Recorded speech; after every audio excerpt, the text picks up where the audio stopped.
Some viewers may find the following video disturbing. Viewer discretion is advised.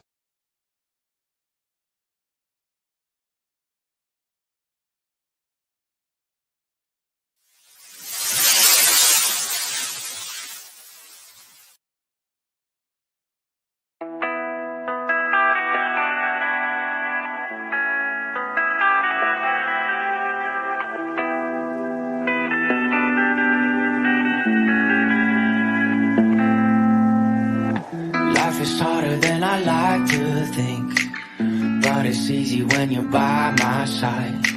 No point in calling, you'll just have to see the fundamentals of our life tonight. Cause I've been looking at a photograph of you, and I've been thinking about all the ways you move. This isolation got me feeling like I'm moving my love. Yeah, when I wake up I feel empty, not beside you. My whole life been searching just to find you. This quality, it hasn't got the right to keep us apart.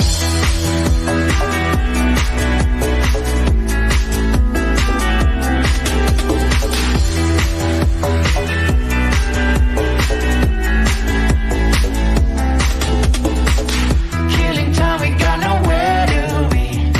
You're sending messages I can't ignore. No contemplating, come here close to me. I'm bored at home, can't leave the house no more. But I've been looking at a photograph of you, and I've been thinking about all the ways you move. This isolation got me feeling like I'm losing my love. Yeah, when I wake up I feel empty, not beside you. My whole life been searching just to find you. This quality, it hasn't got the right to keep us apart.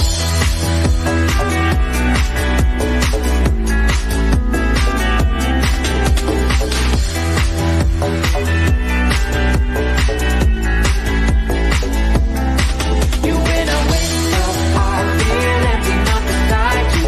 My whole life been searching just to find you. This quality, it hasn't got the right to keep us apart.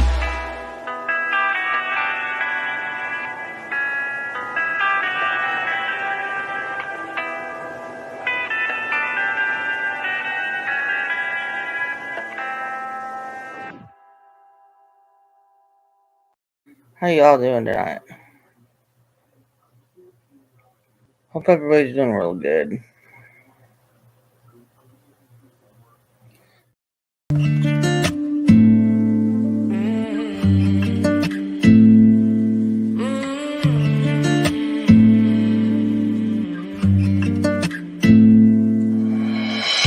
Been friends since 1995. Growing up, same street, you, me, my ride or die.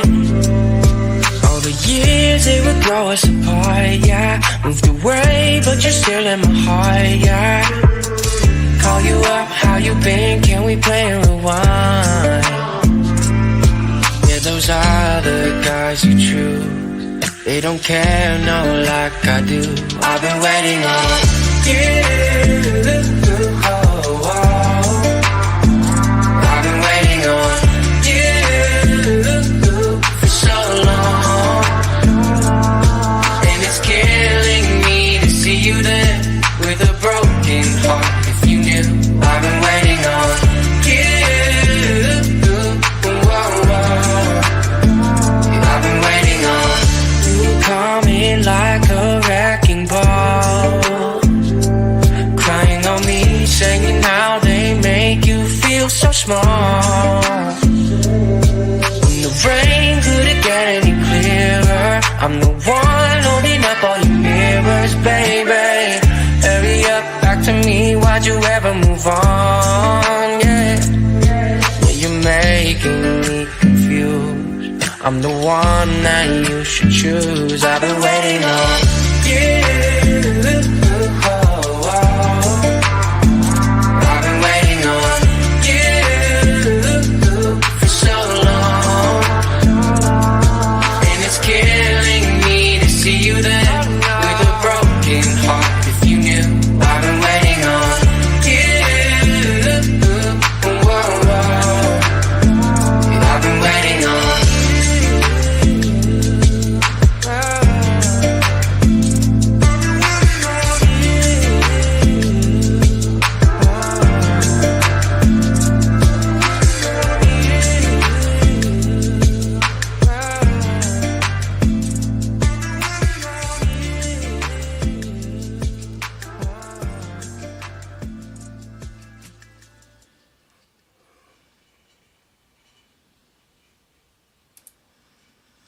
Good morning, everybody. Y'all put a one in chat and let me know if y'all can hear me okay, if I'm too loud, if I'm too low.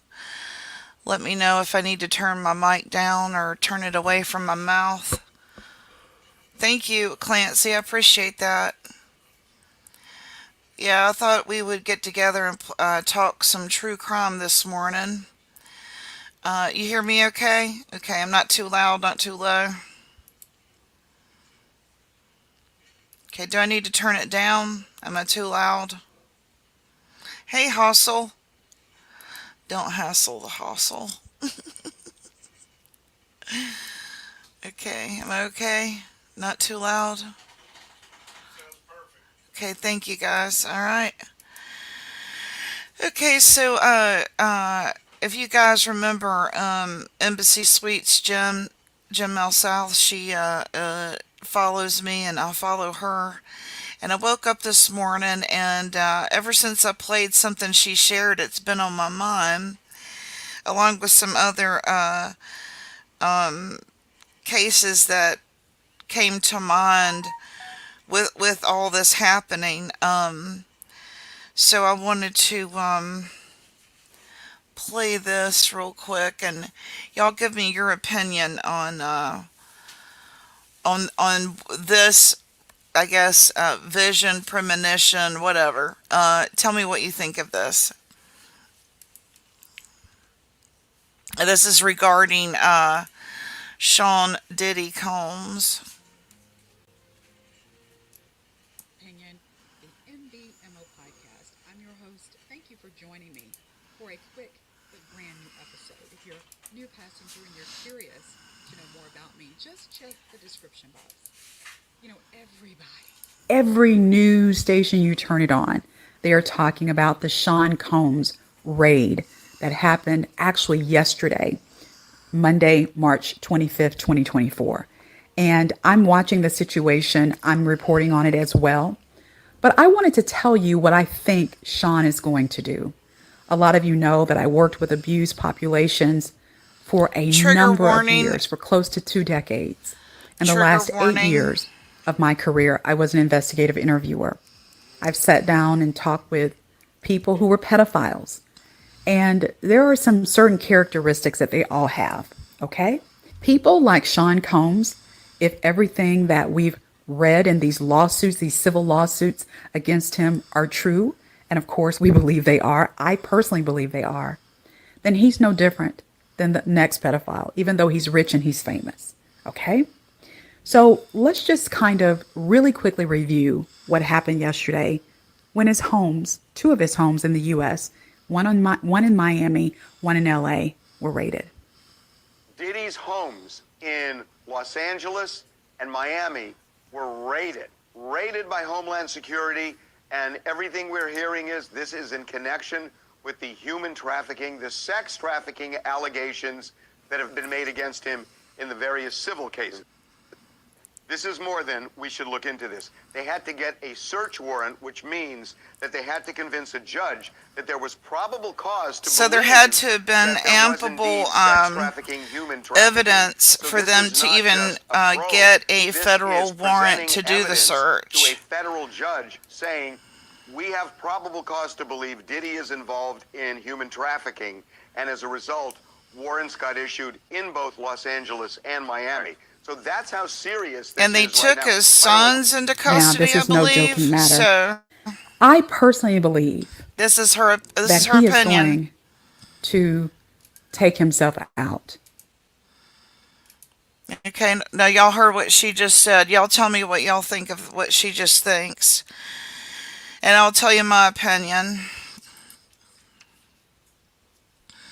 Hey Neville, good to see you. She just said that she thinks that he's gonna Epstein himself. Now, yeah, it is, isn't it? It's my understanding that he was at a club at the airport awaiting departure during these raids, pacing. That's, allegedly, that's what was stated in the news. Yeah, but see, is that not an easy out to like take on a new identity and take off for a foreign country? You could easily fake your own unaliving if you're that wealthy, couldn't you? And are we even sure that Epstein isn't around and that like floating around now too? See, that would be really easy to fake, wouldn't it? If you had that kind of influence and money. And probably offshore money, right? Probably. It would be easy to fake an unaliving. That's what came to my mind this morning when I heard her say that. I can't say the word here on YouTube, but I think you know what I'm talking about. I really think that this is what this man is going to do. Remember, I was talking earlier about people who are pedophiles. They're all pretty much the same, be they male or female. You know, they're very sick people. They're sick individuals. Now, we're not to have any mercy and grace on these people. These are people who destroy people's lives. They take away their innocence. They harm them.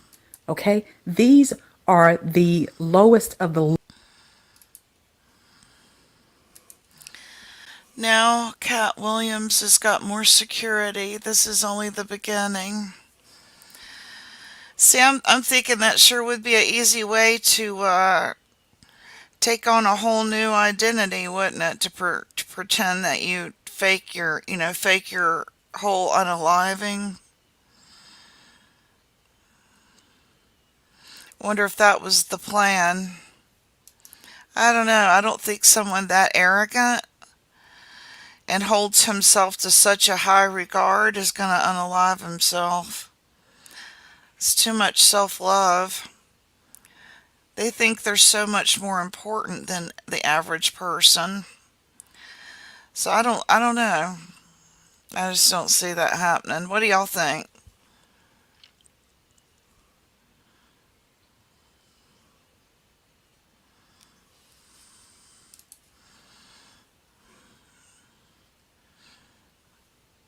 Fill us in, Neville. You think it's a great big huge ring?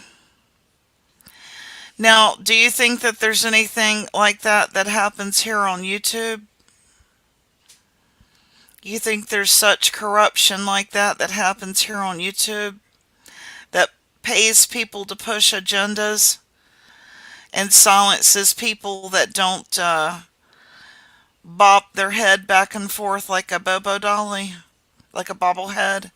If you're not a bobblehead, they get rid of you around here, right?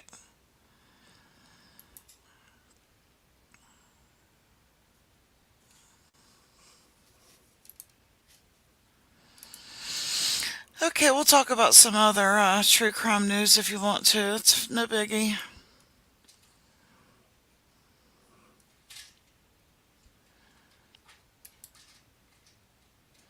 There's some things that had come up in my news feed that I thought were interesting.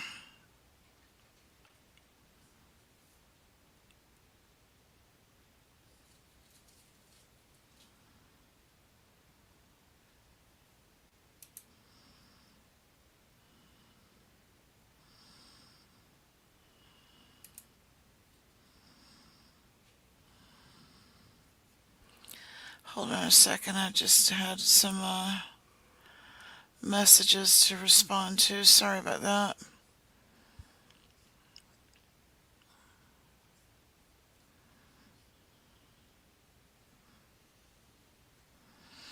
Okay.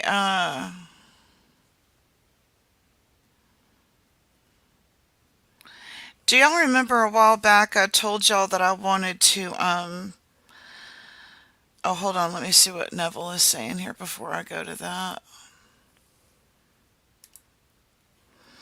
If people were listening, people like Ice Cube have been talking about this for years.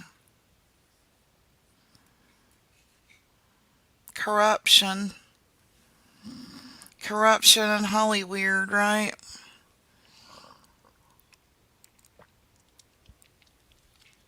The Holly Weirdos. Hooray for Holly Weirdos.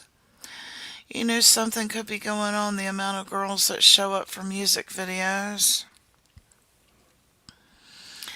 This is where my mind is going today.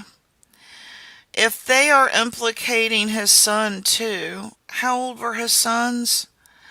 And they said that the girls were underage, that they were trafficking in the affidavit charge.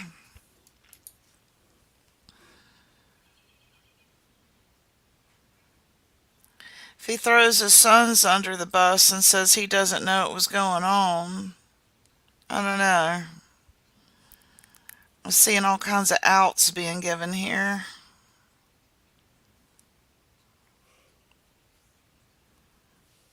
Good to see you, cool gamer.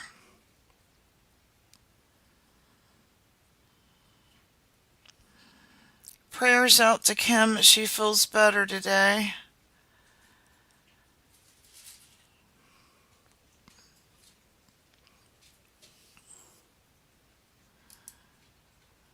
I don't know. It's odd to me that he knew this was coming, allegedly, and that he left his kids there and then took off to the airport. That sounds to me like he was about to throw him under the bus. I don't know, though.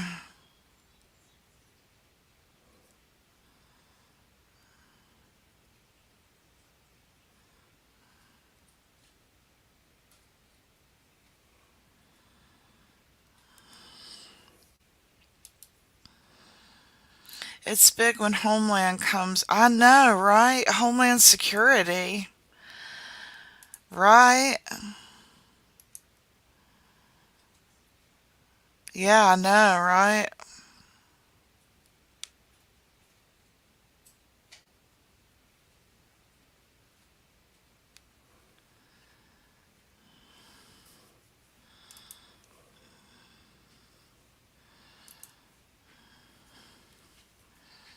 It is shocking. I mean, even though we kind of knew it was coming, it's kind of shocking the way it went down, right? I bet J-Lo is glad she missed that bullet.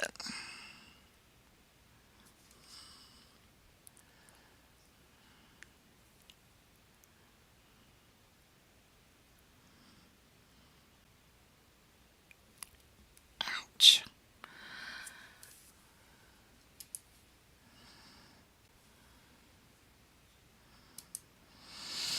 What shoes are you wearing today? These. These are my shoes, Rapper. Do you like those? I'm wearing them especially for you. Because I can moonwalk in those. When Ernie leaves him here and he ain't around, I put them on and I can moonwalk in them. They're special shoes. Special moonwalk shoes. Yep. That's why they look like that. Yeah, I know, right? It does kind of seem like if it's been going on for decades, why did it take decades, right? You mean tell you what I think? Because there's a changing in the guard at the White House a coming. That's what I think. Cleaning the swamp. Throw your popcorn, I don't care.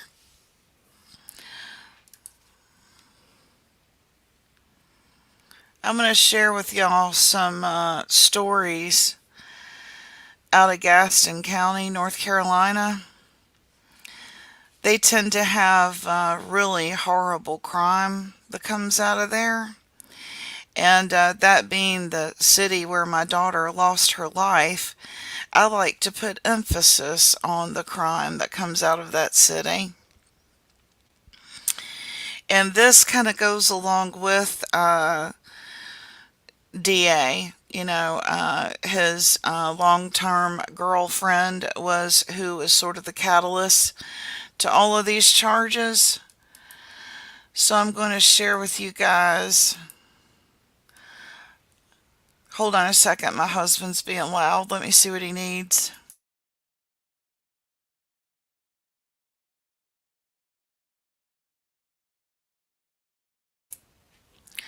Okay, good. All right, here we go. Um, we're gonna read this one real quick.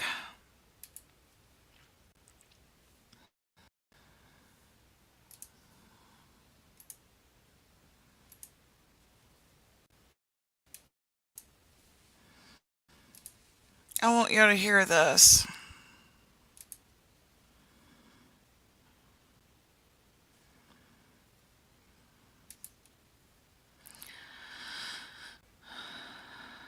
See, is it coming through? Looks like it's not coming through on my part. Hopefully y'all can see it. Not too many, is it coming through? StreamYard stuck. It's not gonna let me share it, is it? Let's see. Hey Ruby, good to see you. This is another trigger warning, please.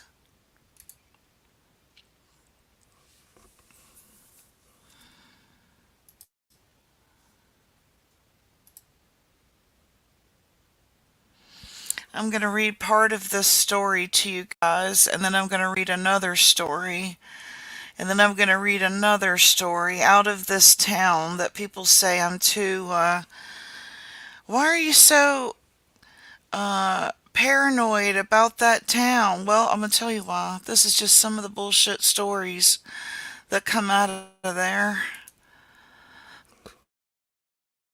If my computer will let me share the screen.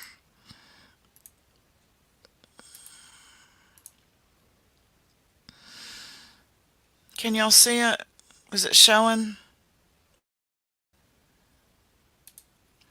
Okay, woman fatally struck by semi after being kidnapped and stabbed by ex-boyfriend. This happened August 14th, 2013. See right here on this interstate right here? This is Gastonia. This is Gastonia. This guy's name is Aaron Compton. He was 49 back then, charged with murder and kidnapping. I'm going to tell you what he did to her. You see this right here? This is Gastonia, North Carolina, my hell on earth. Some of the absolutely worst cases you've ever heard of in your life come out of this town. According to investigators, 49-year-old Aaron Compton of Granite Falls stopped at Walmart on Wednesday morning and bought a hunting knife. He then went to his ex-girlfriend's house in Catawba County and stabbed her. Catawba Sheriff Coy Reed said Compton used a hunting knife in the attack. He stopped and purchased the knife he used on her just 30 minutes before he broke into her house. Tabitha Hevner was able to call 911 before Compton dragged her into his car. They headed south on US 321 into Gaston County. Hevner was able to jump out of the car along the highway. Compton pulled over and stabbed her again several times. I'm going to stop right there. Hevner was able to jump from the car along the highway. Compton pulled over and stabbed her more. Okay, so he's kidnapped her. He stabbed her. He put her in his car and drove her to Gastonia, to this intersection you see right here, where she jumps from the car. He pulls the car over and goes and stabs her some more. Guess what she does? Guess what she does? She ran out into the road and is struck by a tractor and trailer.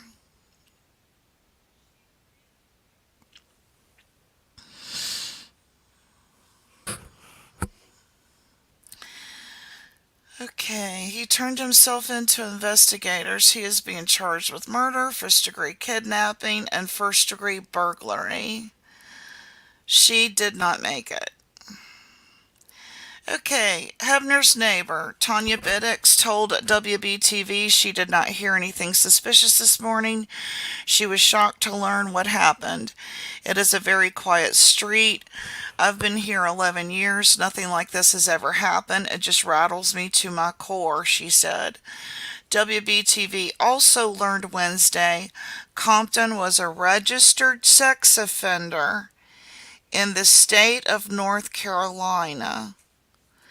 He is registered due to a 1994 conviction in Caldwell County on second-degree rape charges.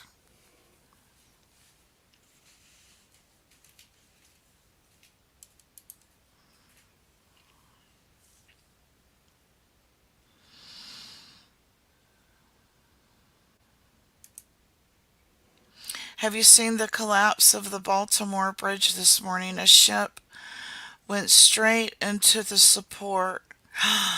Is that what happened? I've heard echoes of it, but I didn't get to watch it. Wow. Oh, my Lord.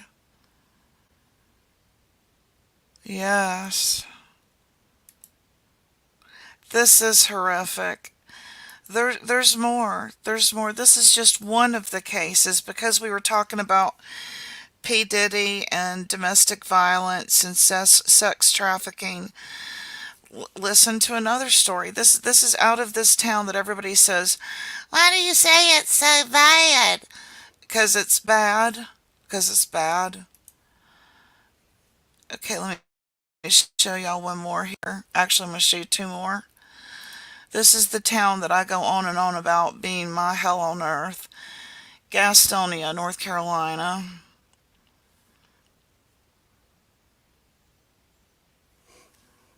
Okay, here's another story I'm going to share with you. Since we're talking about domestic violence, that sort of thing, wait till y'all see this one. Why they choose to use their vehicles as weapons, I don't know, but here we go. Here's another one.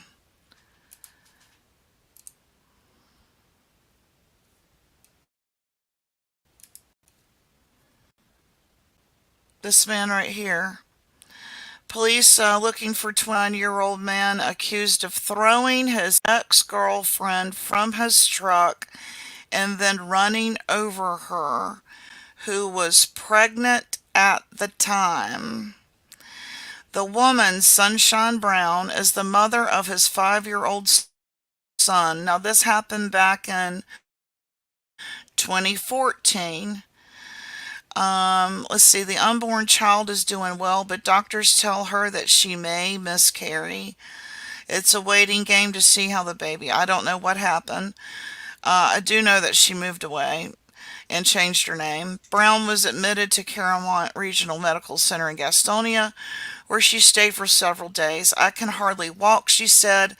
I can't really do anything for myself. She broke her pelvis in 3 spots and fractured her lower spine.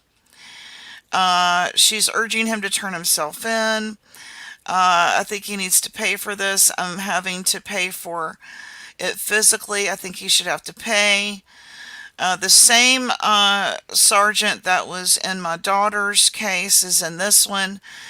We'd like to get him caught, said Sergeant Jimmy Arndt, who's no longer there, is retired now. But hold on, let me tell you the gist of it here.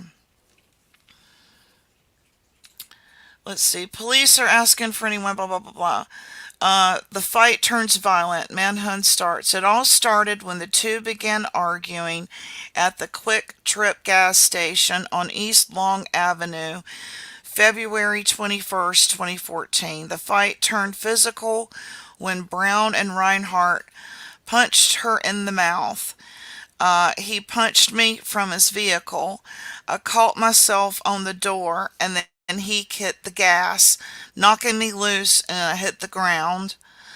It happened so fast. Nobody saw me. We were in the far end of the parking lot, and I screamed for help.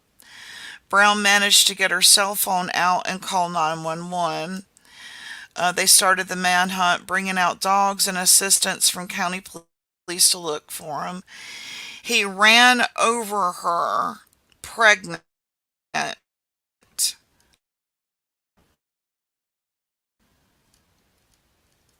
Yeah. Now let me tell you something else that happened in that same town around about the same time that all this stuff was happening. Check out what was going on with the assistant district attorney. This is how not corrupt that town is. Insert smirk. Okay, here's what was happening. This was in 2018. Let me show you right here. Please stop pop-ups. Okay, what do you see this? Of course, all that crime was happening because look what the assistant district attorney was doing. This is the assistant district attorney.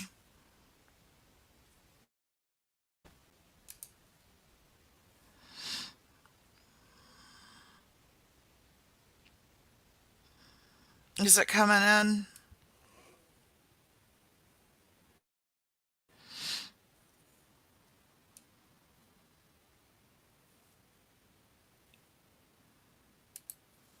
Let's see why it's not playing. Let me try to pull it up one more time. It's not wanting to share my screen.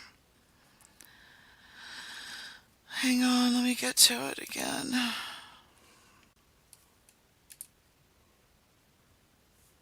Check this out, y'all. Sorry, my internet is running like crap.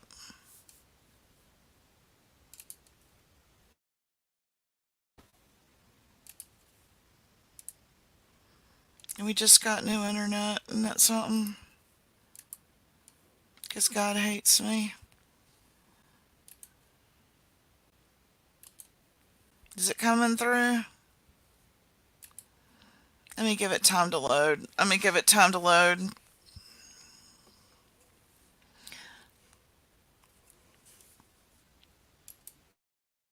Can you nuke this?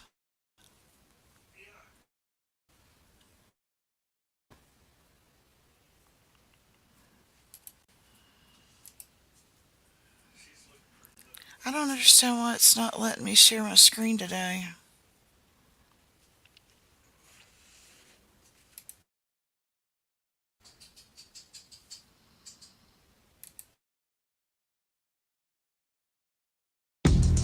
We're not supposed to be out here.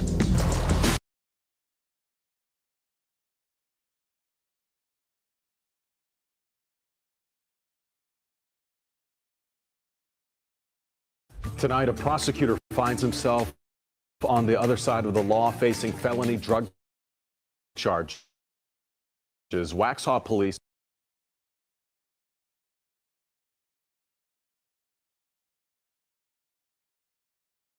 arrested Gaston County Assistant DA Brandon Graham over the weekend.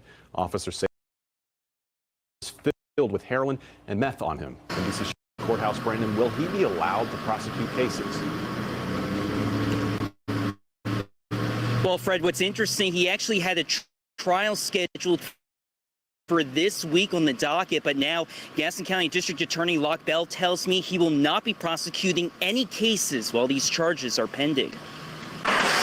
According to this Waxhaw police report, officers pulled over Gaston County prosecutor Brandon Graham early Sunday morning for speeding and other traffic infractions. Officers say they noticed a, quote, loaded syringe with a brownish liquid in it located in the passenger seat with a tourniquet. That's from the Police say they DA's ultimately found office. 6 syringes containing heroin Okay, now y'all and see 3 why syringes I testing stay positive worried for about meth. this damn place. Investigators booked Graham into jail, but he's already bonded out.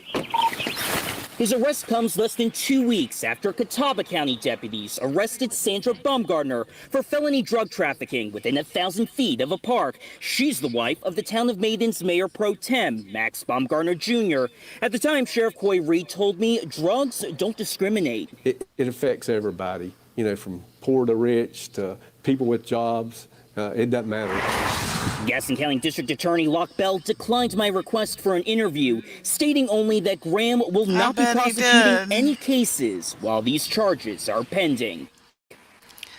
Locke has now retired. And earlier this afternoon, I spoke to the executive director for the North Carolina Conference of District Attorneys. She tells me defense attorneys could challenge Graham's previous still convictions here? if he himself is convicted, but a judge would have to make that decision. It would be Now, all those domestic violence cases and stuff like that, and you've got a assistant DA with his hand in a cookie jar, isn't that something? I don't think him or Locke Bell are there anymore, but that gives you just a taste of why I stay, worried up, right? Having family there. Crazy, isn't it? Isn't it? Okay, here's some other stuff I wanted to go over real quick. I was being mocked because they're idiots. This is all true right here. This is a true thing. It's a real thing. Get your library card out, idiots. Do hormones in meat really affect us physically? The FDA concluded there is not evidence that a biologically active form is absorbed. Also, the bovine growth hormone is not active in humans. If this is true, even if it was absorbed by humans, it would not be affected in the health, okay? So that's what they're saying now. They don't do this now. This is years ago they used to. I think it went back to the 50s. Yeah, the 50s. Are farmers allowed to give hormones to chickens? While growth hormone use is banned in poultry production, it is a perfectly legal and accepted practice in the beef cattle industry. The Food and Drug Administration first approved growth hormones to increase growth, feed efficiency, and carcass leanness of beef cattle in the 1956. It did used to be in chicken. Here we go. Are chickens injected with hormones? Why are Costco chickens so big? The average Costco rotisserie chicken weighs 3 pounds fully cooked. The birds raised for Costco are broiler chickens who have been genetically modified through breeding to grow very large very quickly. The birds raised for Costco are broiler chickens who have been genetically modified through breeding to grow very large very quickly. The birds raised for Costco are broiler chickens who have been genetically modified through breeding to grow very large very quickly. About 100 years ago, in 1925, chickens lived for 112 days. Are the hormones in chicken bad for you? Although the natural presence of estradiol, progesterone, and testosterone in the human body are their role in physiological function regulation, our known consumption of meat and meat products derived from livestock treated with the mentioned hormones can cause exposure of consumers to various levels of the residues. Right there is the link to hormonal residues in chicken. It's all there for you, folks. It's not made up. One more. How do you know if your chicken is ingested? This is the best way to buy your chicken right here. Labeling. Check the labels on chicken products. Some products may have labels indicating that they are free from antibiotics or growth hormones. They are labeled. They wouldn't be labeled if it wasn't a real thing. It's not a belief. It's a thing, y'all. It's a real thing. This isn't a gypsy believes it. It's a real motherfucking thing. Look for terms like no added hormones or raised with hormones. There you go, folks. It's a real thing. Not a belief system. It's a real thing.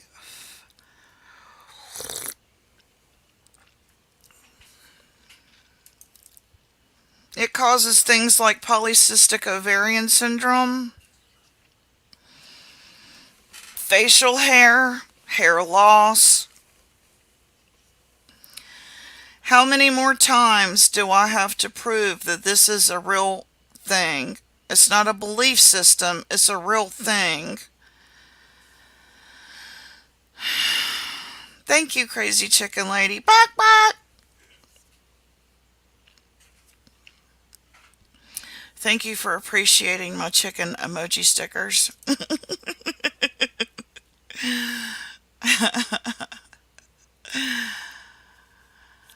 All right, so I'm going to take this down. But I mean, should I leave it up so people will maybe finally get that this is a real thing? Hello. Good morning, sinners.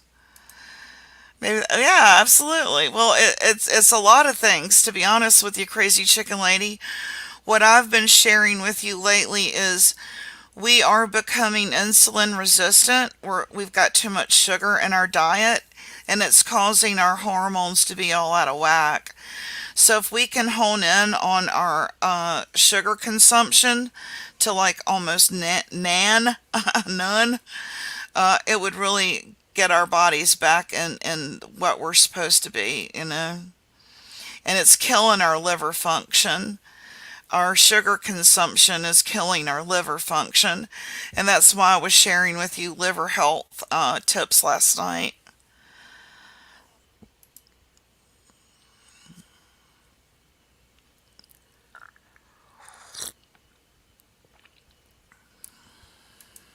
Ooh, that coffee is hot going down. Okay, do you eat pasta or white rice or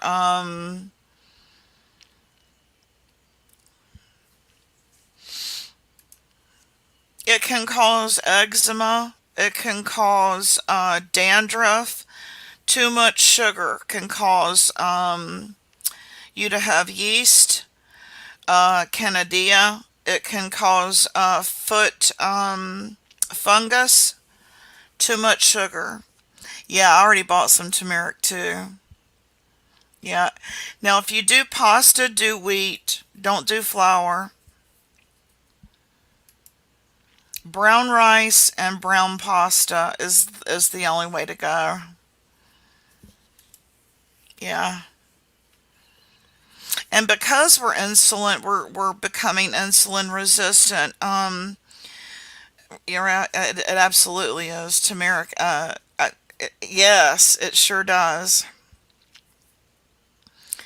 Sugar is the #1 cause of cancer, is what I was reading yesterday. And if you think about sugar, and if you think about cancer, think of it like this. Let's say sugar is sand or salt water to a car. Okay? Think of it that way. Sugar is our salt water to our car. Okay? And when you get rust on a car dealers, car salesman, we call it cancer. And it is the exact same concept sugar is to your body.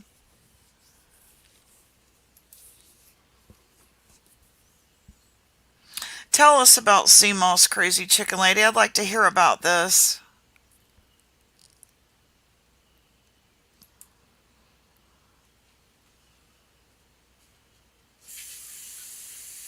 Huh.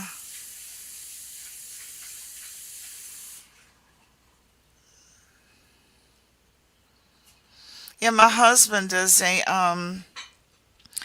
bladder cancer survivor, and he loves his Mountain Dew, and it's rotted his teeth. It's terrible for you. Terrible. If you can just get addicted to drinking water or like putting lemon in your water, I know like the lemon helps belly fat.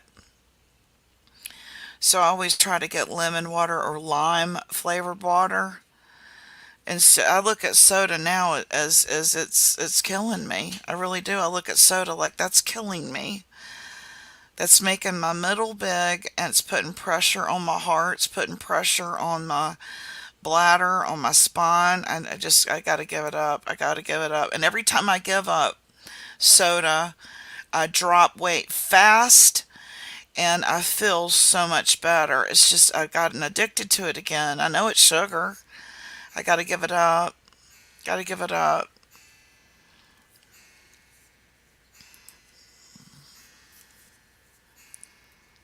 So there's your proof that they do put hormones in chicken.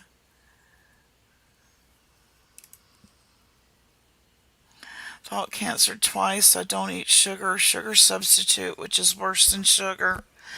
You can use natural sweeteners like honey. I love honey. I would rather have honey as a sweetener than sugar. You know, use natural sweeteners. Fruit will give you a sweetness to your water too, or to your tea. I would rather do unsweet tea with a peach added to the bottom. You know, for real. And I'm gonna start making smoothies, and because my husband and I, we love smoothies. I don't know why it took us so long to buy a smoothie maker, but we finally did yesterday, and thank God too, because it's right before all these the strawberry stands and blueberry stands open up, right, for their fresh. I like muscadines too. Do y'all like muscadines? I look forward to muscadines.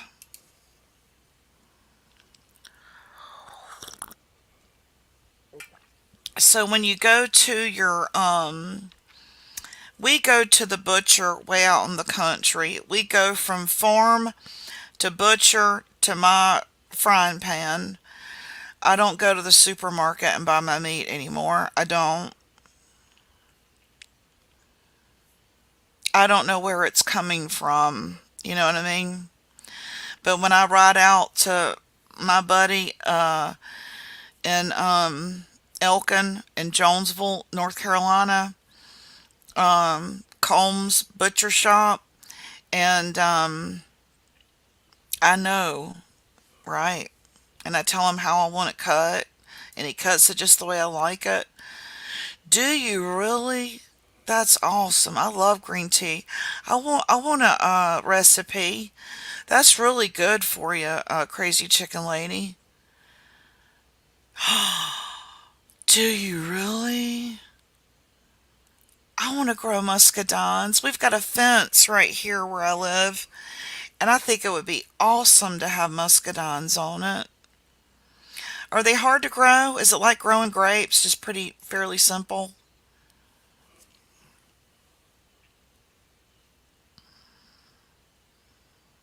That's smart, crazy chicken lady.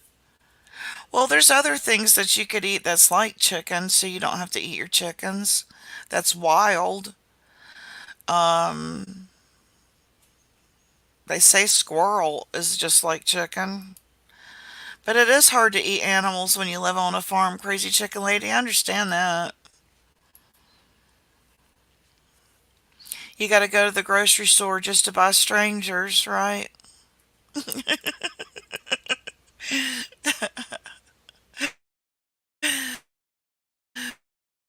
Gotta go to the grocery store to buy some strangers to eat. Okay, here's something that popped up in my news feed today. Let me move this so you can see good. Um, Keep your distance from people who will never admit they are wrong and who always tries to make you feel like it's all your fault.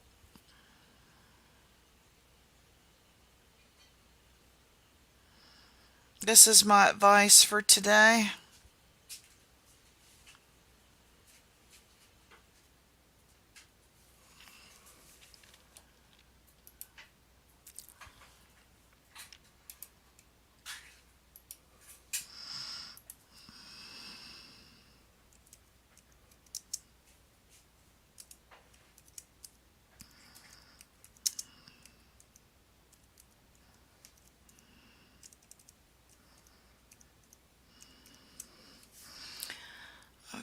see, save changes. Okay. Yeah, I'm having an exchange with someone right now, and it kills me that I won't say who the person is, but that person comes back and says, "Okay, I've left you alone for a while. You've seen the error of your ways. Surely by now you see it's all your fault." So I just didn't respond. Stay away from people who always try to gaslight you and make it your fault.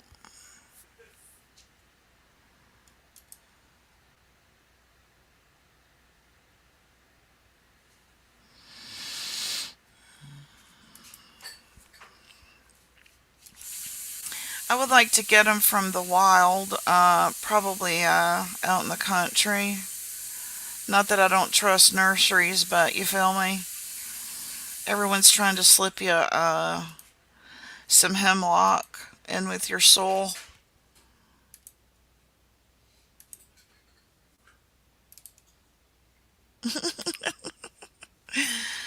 All right, what else did I want to talk to y'all about? Let me go to my community wall here and see if I've forgotten anything.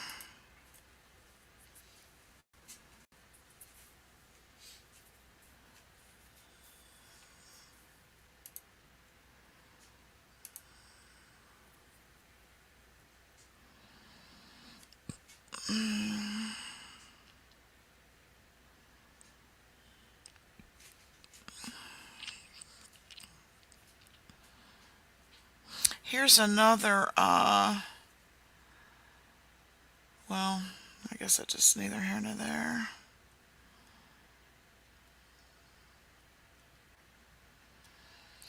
Okay, here is, I like how I like to promote local. I want to show you something that I didn't even know was around.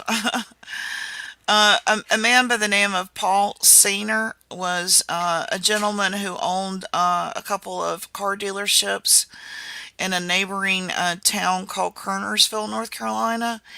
And he now has a botanical garden named after him. And I was going to show you a little thing. If you enjoy blah, blah, blah, botanical gardens, since we're talking about gardening, I thought that you might would be interested in this. This is Adrian with Paul J. Senior Botanical Garden, bringing you an update on our spectacular tulip blooms. And just as we suspected, tulips and daffodils will be in full peak this week. So Easter weekend is going to be a phenomenal weekend to come out and tiptoe through the tulips. The garden displays will be open daily, dawn until dusk. So please come enjoy, bring your families, and enjoy this wonderful space. Good morning, this is Adrian with Paul J. Senior Botanical Garden. Okay, now I'm going to show you some pictures.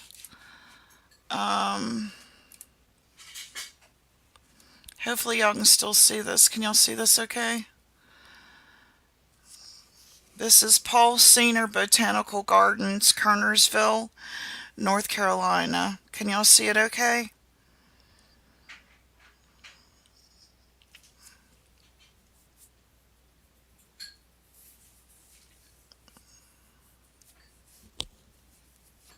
Your soils never had pesticides? That's awesome.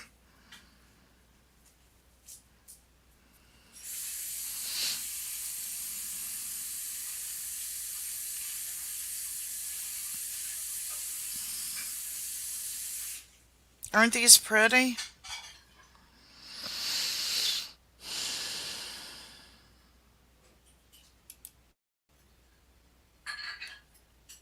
Do y'all think I sound like I need a gummy? Put gummies in chat if you think I should eat a gummy.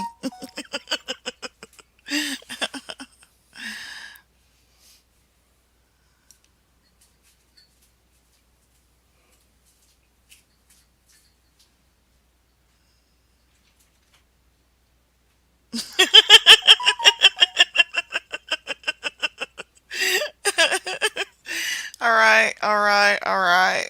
Since you're making me, since you're literally throwing them at me. Hey, Debbie. Debbie's why I was able to afford them. Everyone give Debbie a round of applause. Okay. You ran out? Oh, that sucks. I'm going to cut this one in half if I can find a knife. I got scissors. Yeah, I'll cut it in half. I'll eat half now and I'll go live later today. And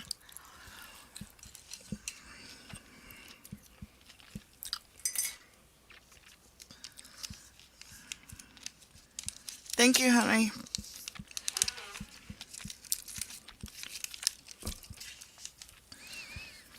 Okay, so here's some more pictures. I love. Are they tulips? Aren't these tulips? I think they're beautiful at Easter, aren't they? It feels cold enough to snow today here, though. What's the temperature, honey?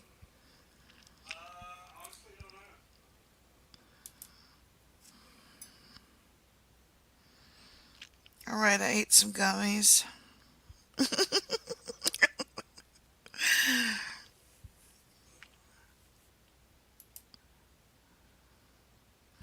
Paul Senior Botanical Garden, Kernersville, North Carolina.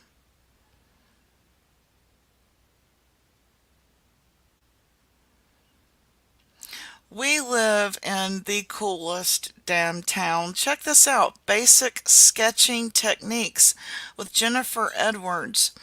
Let's see, June 28th is the next class.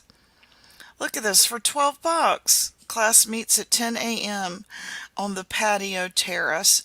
I love our town. They promote the arts so much here. Thank you, God, for all my blessings.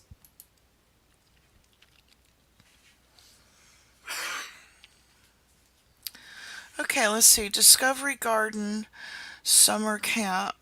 What's that? Grab one. Pinch it and smell it. Mint for my tea. But I don't have any tea. Yeah. Thank you, honey. You want me to take that one? Yeah. That's the one you want me to take? Take both of them. They smell good. Yeah, but I don't have any tea to let it float in. We made some. We grew some mint for our tea.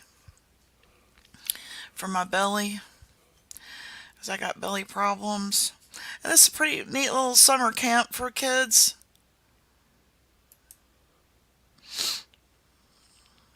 Isn't that pretty cool? Thank you, God, for all my blessings. And my husband, thank you, God. He's not perfect, but neither am I.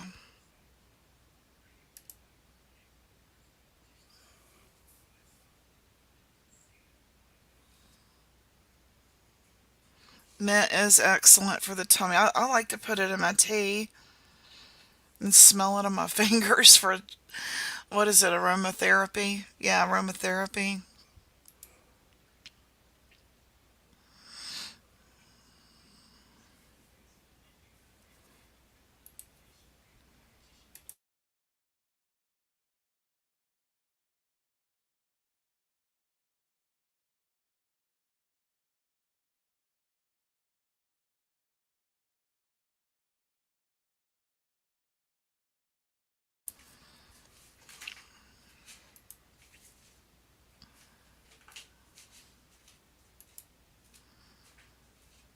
Just cut them in half, crazy chicken lady. Yeah, just cut them in half. They wouldn't sell it if it'd make you go hog wild, but you can always mail them to me. I know, right? Our allergies would be all over the map, but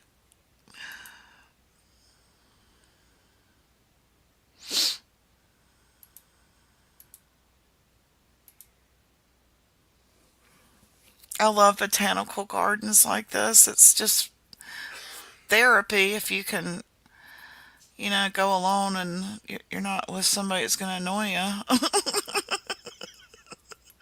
Just kidding.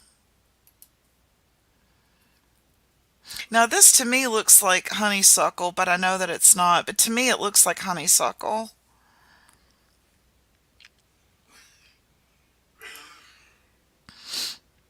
That's pretty. The names of them are right beside each picture, if you can see it there on the right.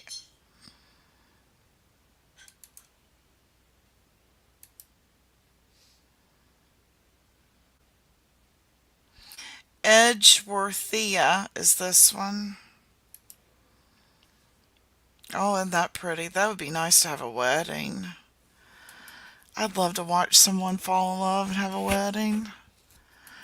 I'm so tired of the fight and it's boring.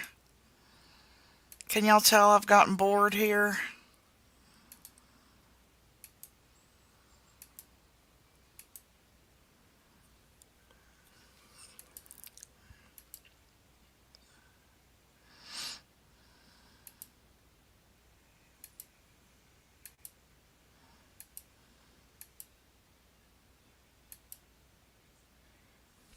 Oh, those are neat.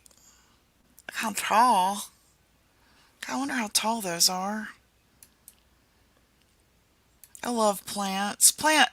Planting and growing plants make me happy. I love to get my hands dirty and play with flowers and plant. I love it.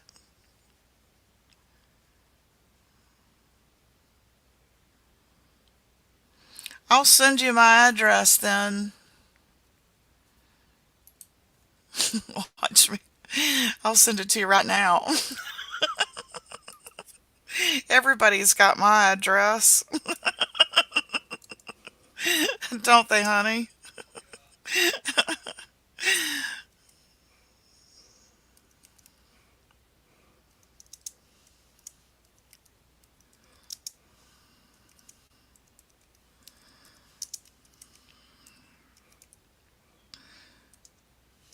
I hope one day somebody will stop by. I'm lonely.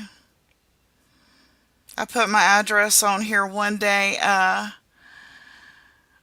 Facebook. Dada, you should be safer. You should really try to be safer. I'm like, what are you talking about?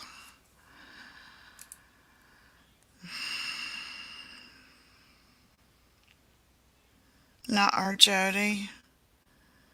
If he would work that girl Jody easily. Well, I'll tell you what.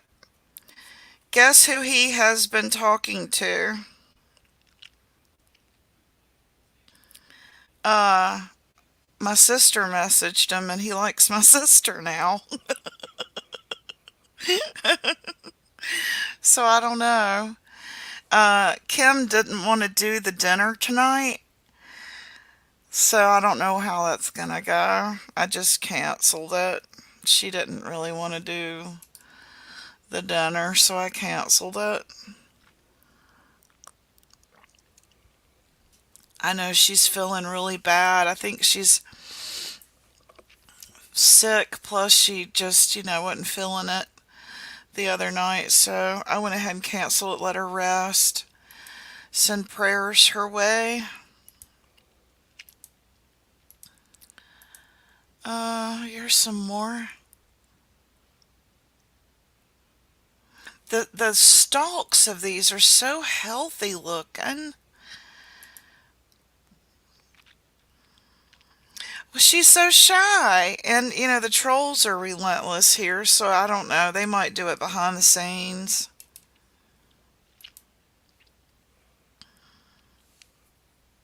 Yeah, I didn't want her to get inundated by the trolls here.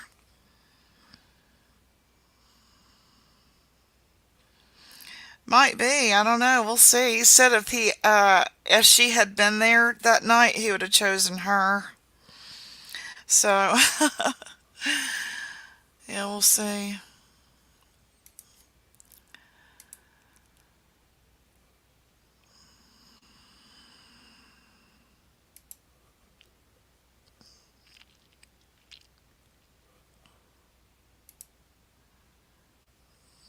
You had a dream about Chillbilly. It's funny.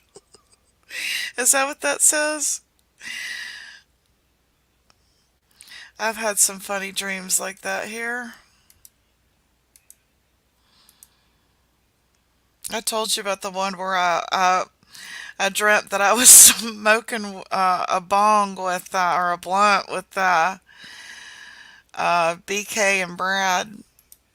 We were making fun of people getting high, like Cheech and Chong style. Don't tell Jinkies. I don't think she comes here. I don't know if she even knows who I am. I'm just showing you these pictures of this botanical garden channel here. They light it all up at Christmas time. Isn't that pretty?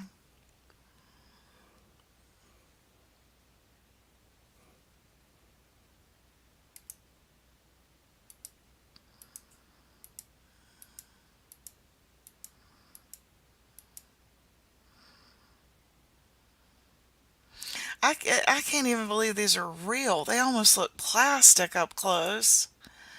Isn't that pretty? But they're real.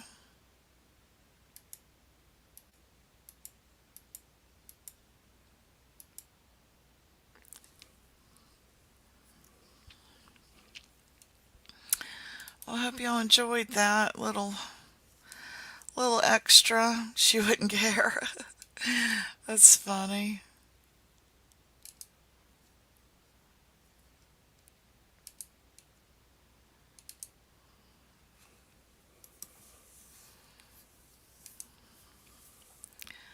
My sister is like opposite me. She's petite with light hair and light skin and blue eyes. We don't look anything alike.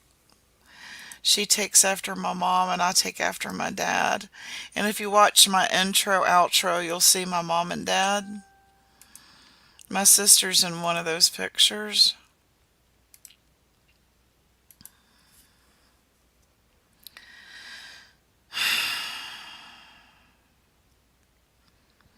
Hope this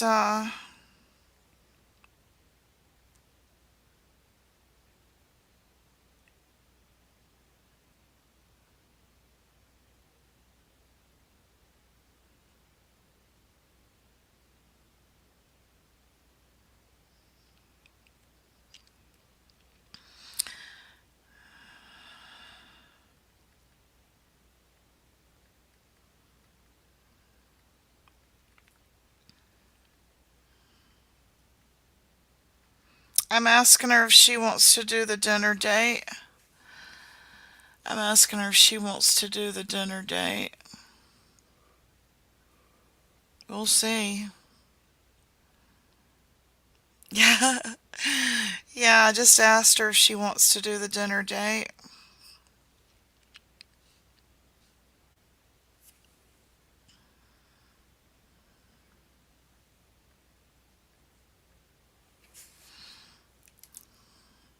Yeah, she doesn't have to cam up, but I don't know if she knows how to get on camera or, I mean, on panel or anything like that.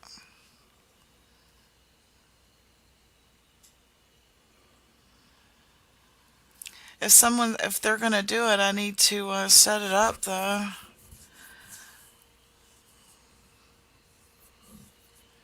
I'll figure it out. Do y'all want to watch Harvey and my sister go on a dinner date?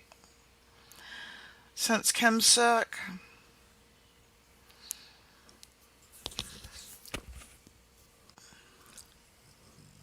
I just sent her a message seeing if she wants to stand in. We'll see. I hope so too. And love, the sweetest reward.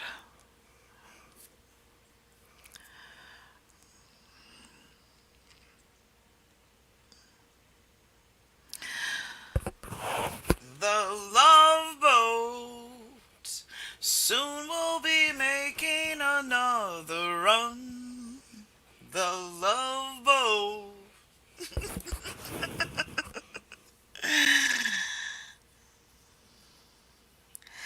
Exciting and new. Come aboard. decide you to rule the love boat. Oh, I love Chuck Woolery. I had the biggest crush on him. You know, he used to do, what was the hell, where the thing goes round and round? What's it called, honey? Chuck Woolery did it first. Vanna White.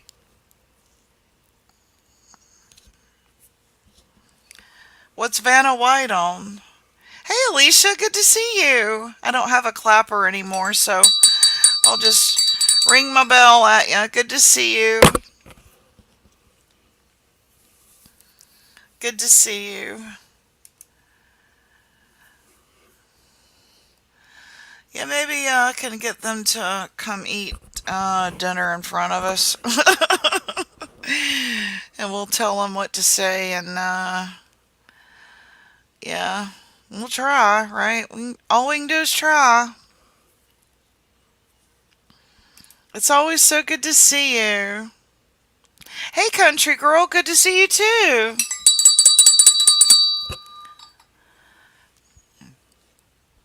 I don't have my hand clapper anymore. I'm sure there's people really happy about that. Fuckers. Where the heck did I put my...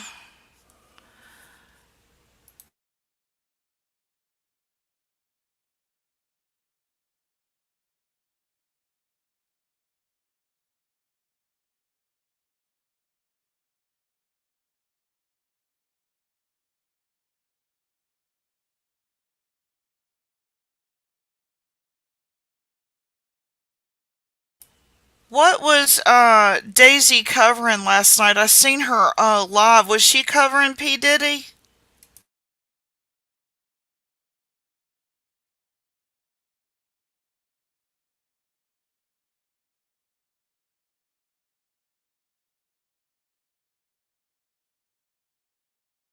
Okay, there's one more case. I'm not going to cover it, but I do want to talk about it.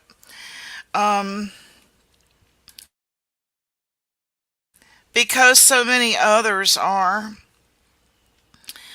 I canceled that hex. Mecca like a high, mecca like a honey ho. Whatever curse you put on me, puts back on you. I'm Teflon. Everything you curse me with rolls off me and sticks to you.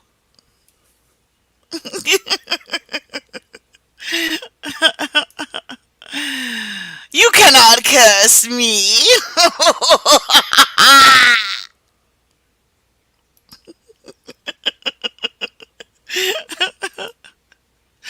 That crackhead, he had Teflon tattooed across his belly button. And I asked him one time, he was very funny, I will admit. And yeah, he did look like Sean Penn. Who gives a shit? He was a crackhead. No good. Anyway, I asked him, I said, why would you put Teflon tattooed across your belly like that?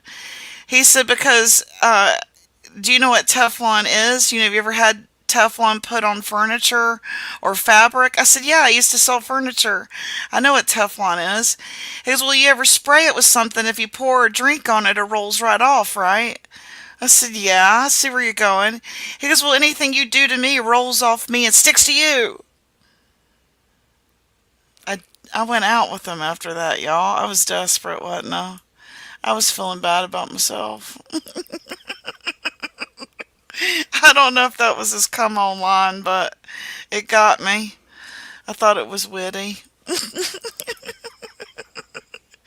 Did you guys see this? I heard tell of it. I haven't watched it yet, but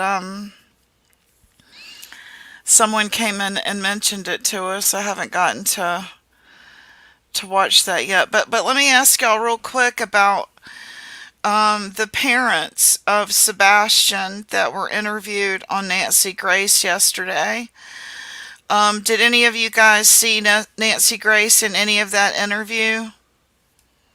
We're gonna play some of it if y'all don't mind, because it is True Crime Tuesday here on the Real Gypsy Soul, and we are just gonna be talking about some stuff that interests me and might interest you too. Let's see here, my history. It's Nancy Grace. Let me just type Nancy Grace here. Nancy. She is one of my favorites. Right here we go.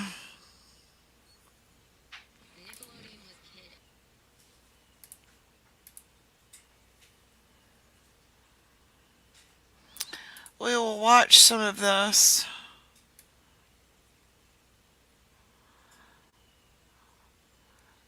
This is where I want to go, right here. Now let me take this off. We're going to look at this real quick.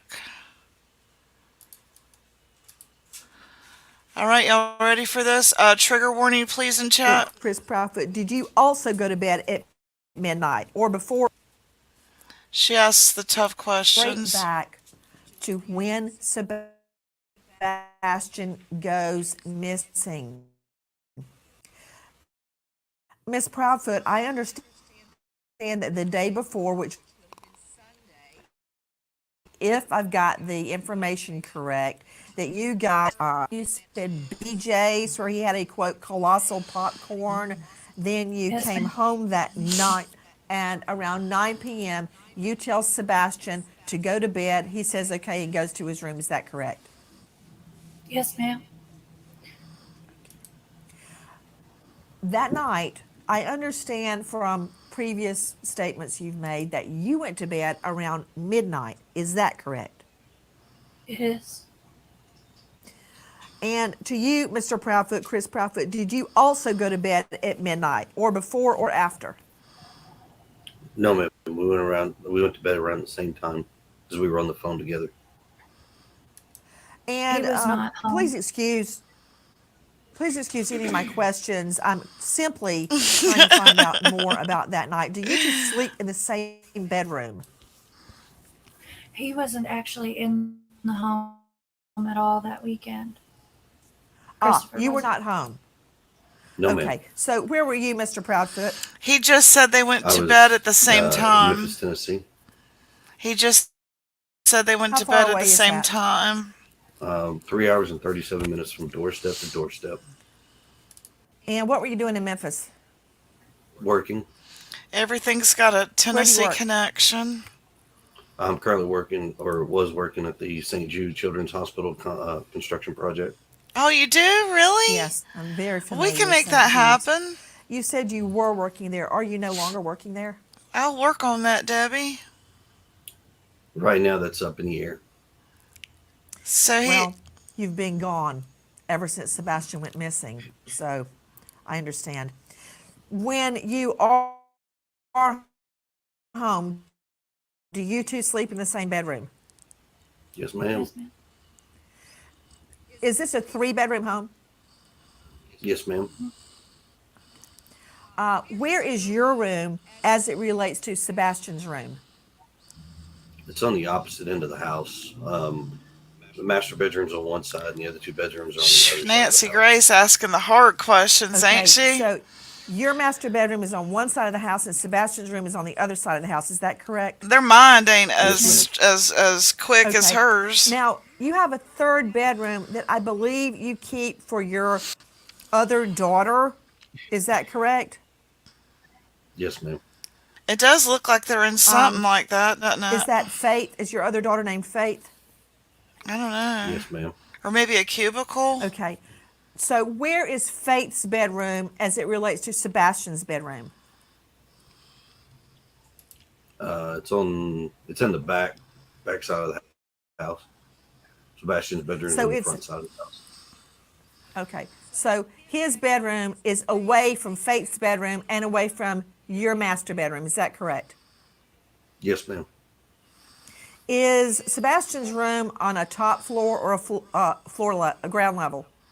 We have a ranch style house. It's a 1.5 story, so everything's flat, and then you have the bonus room above the garage.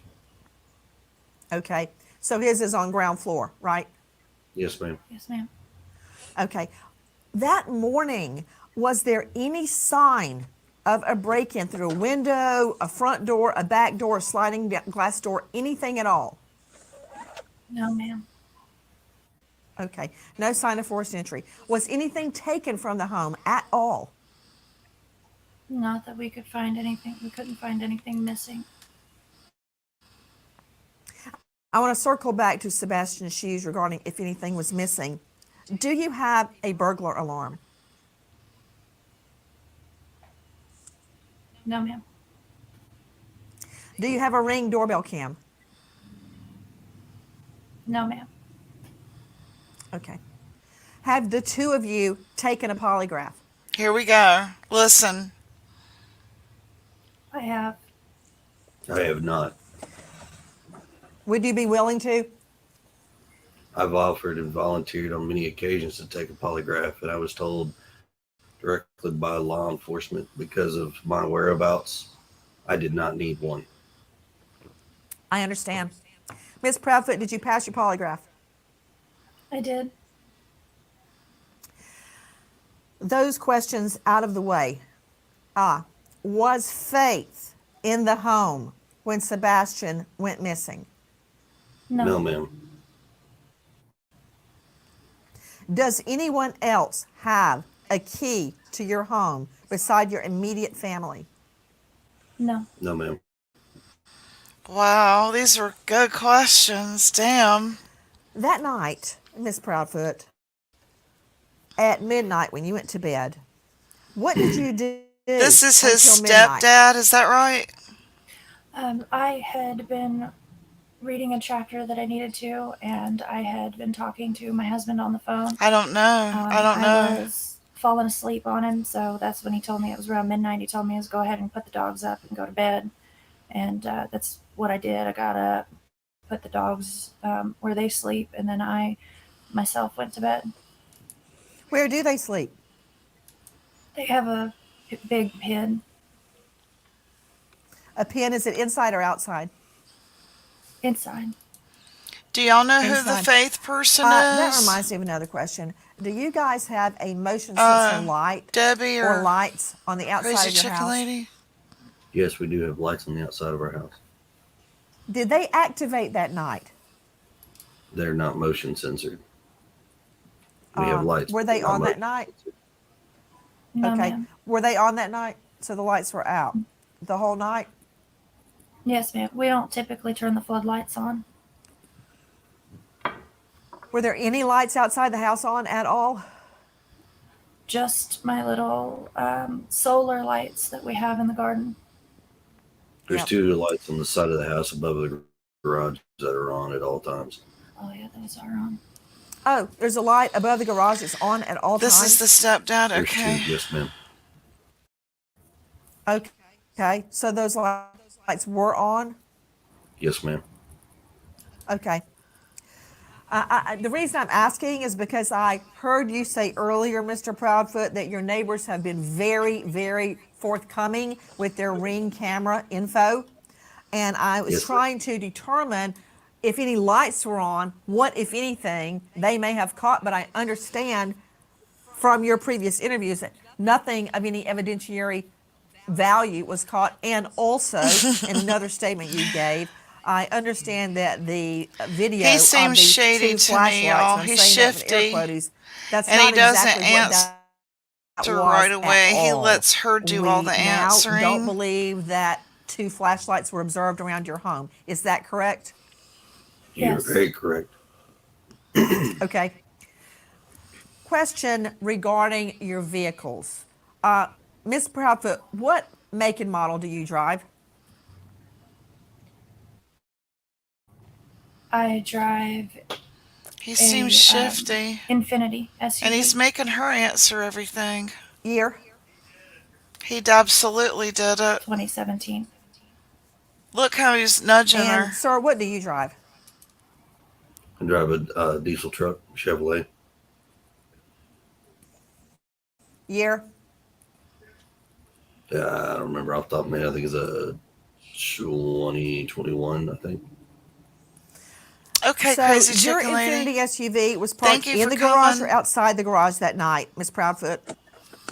In the garage. Oh, it's In the snowing. garage. And Mr. Proudfoot, Oh, your jealous. vehicle was on location in Memphis. Is that correct? Correct. Okay. So there's only one car at the home. Is that right? There was actually a work vehicle in the driveway at the time as well, but it hasn't moved.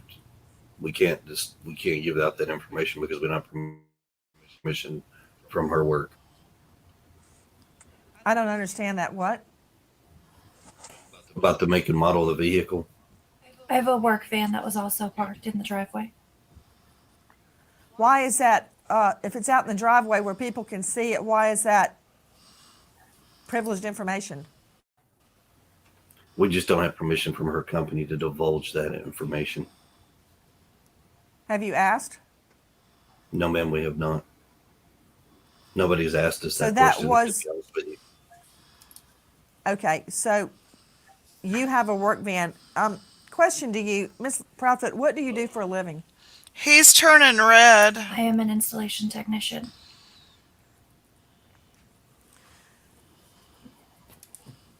That night, It's him. was the work van blocking your driveway? Could someone go in and out of your driveway?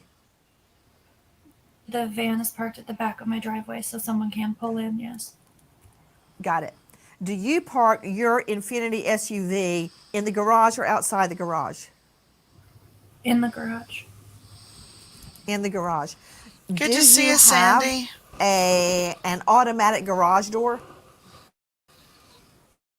With the clicker. Right. Do you leave that up or down at night?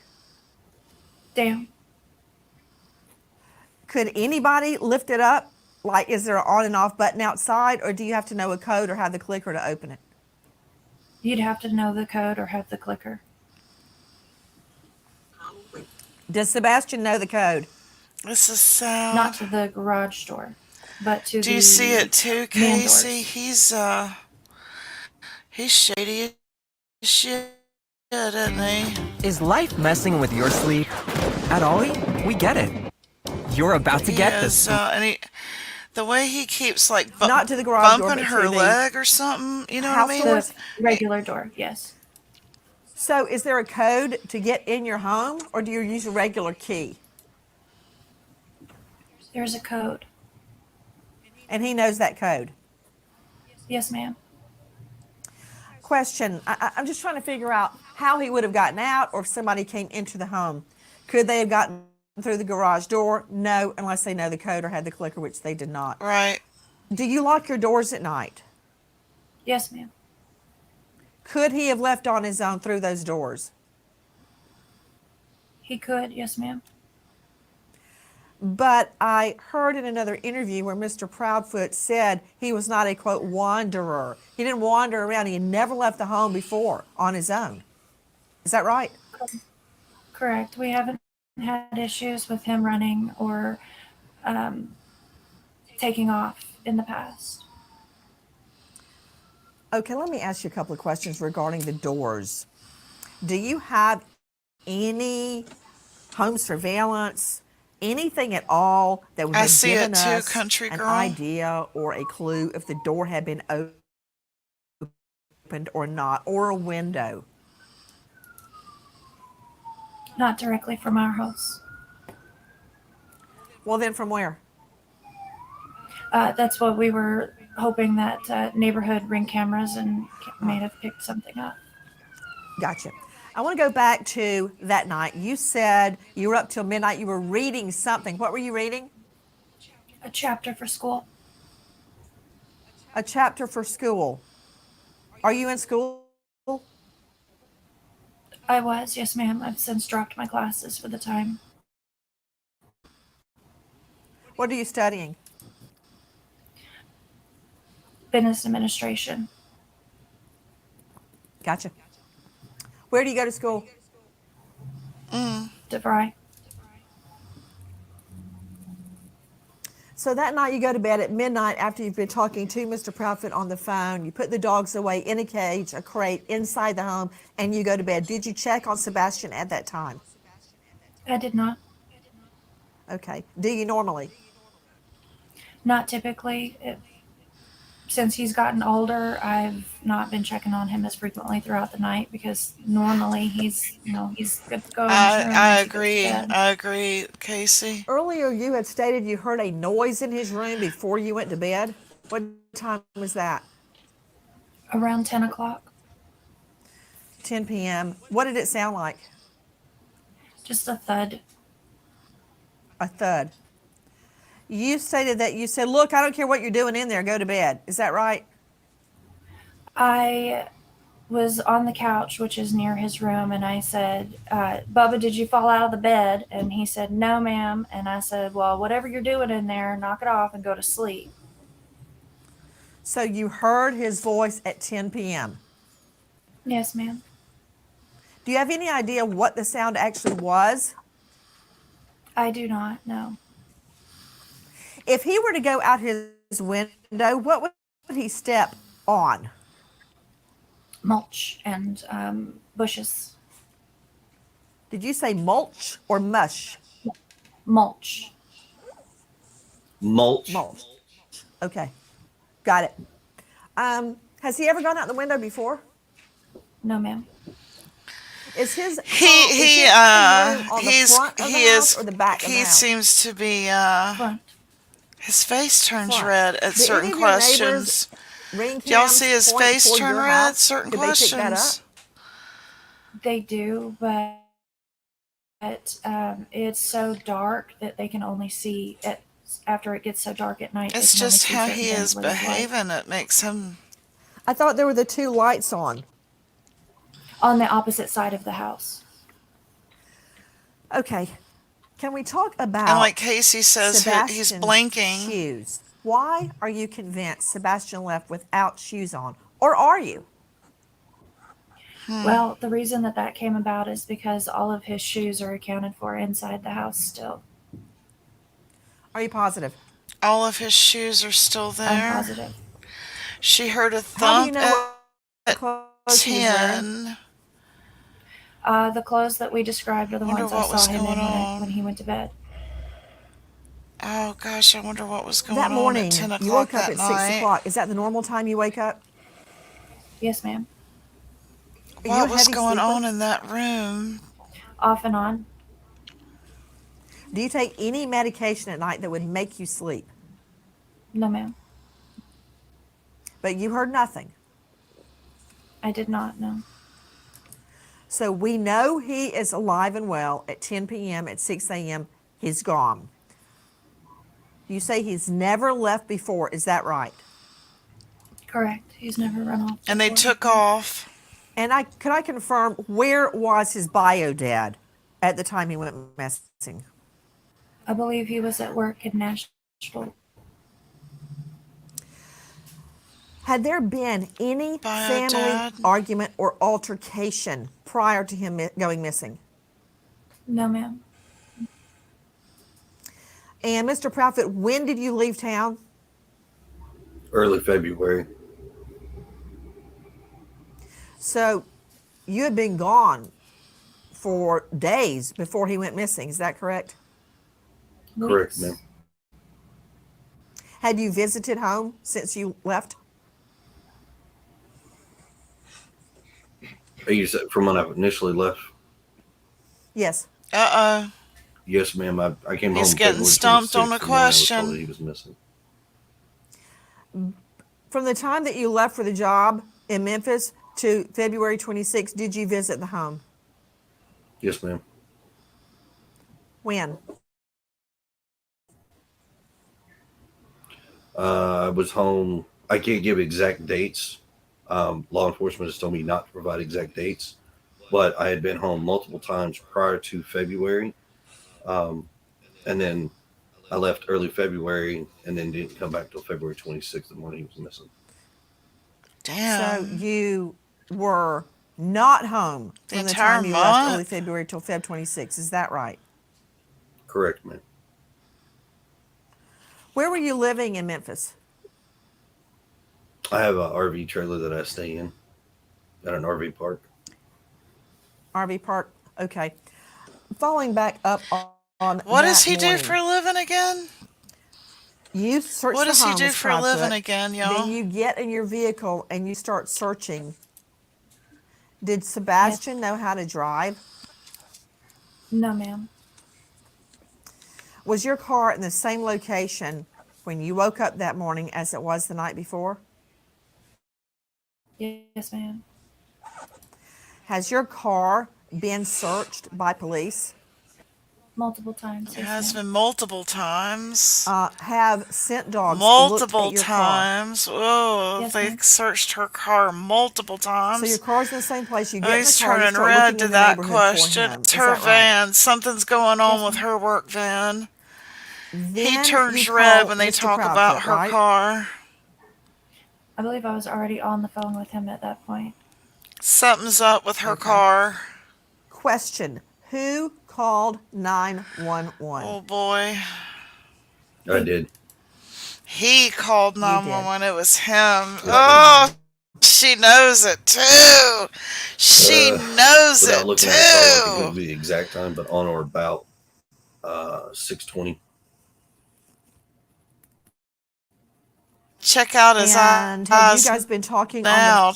Check phone out his before eyes 6 now, a.m. Casey. or He did did you it. initially call Mr. I Proudfoot think at the she time is you realized slowly Sebastian was starting to gone? catch on too. I called him when I realized Sebastian was gone. Because she's becoming more assertive and she's pulling away from him.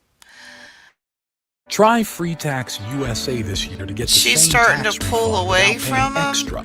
We all And she's becoming more assertive. Have you guys been out Watch. looking for Sebastian? Yes, ma'am. Yes, ma'am. We were given information that you guys have left the home. Is that true?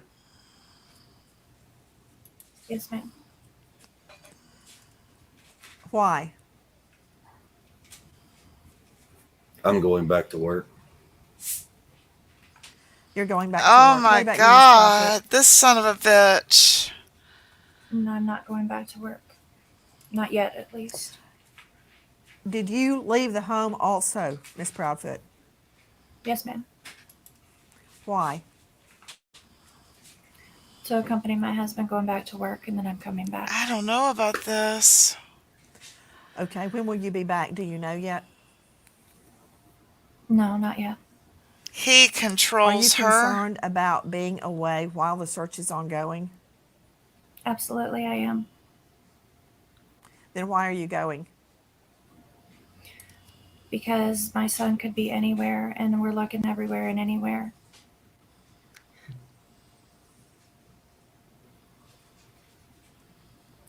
I've got a question for you.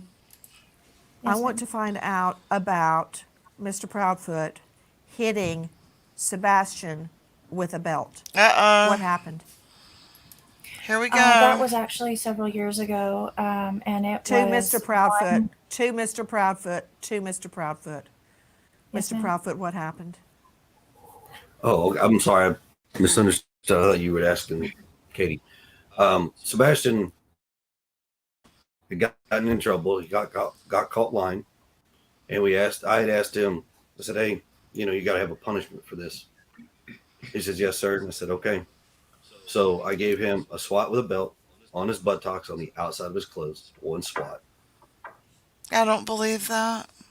What did he lie about? I honestly don't remember at the time, but it was probably something dealing with school because that's the majority where his issues lie. Did he have other issues at school? Some behavioral stuff, but nothing too crazy. What kind of behavioral stuff? He has a hard time.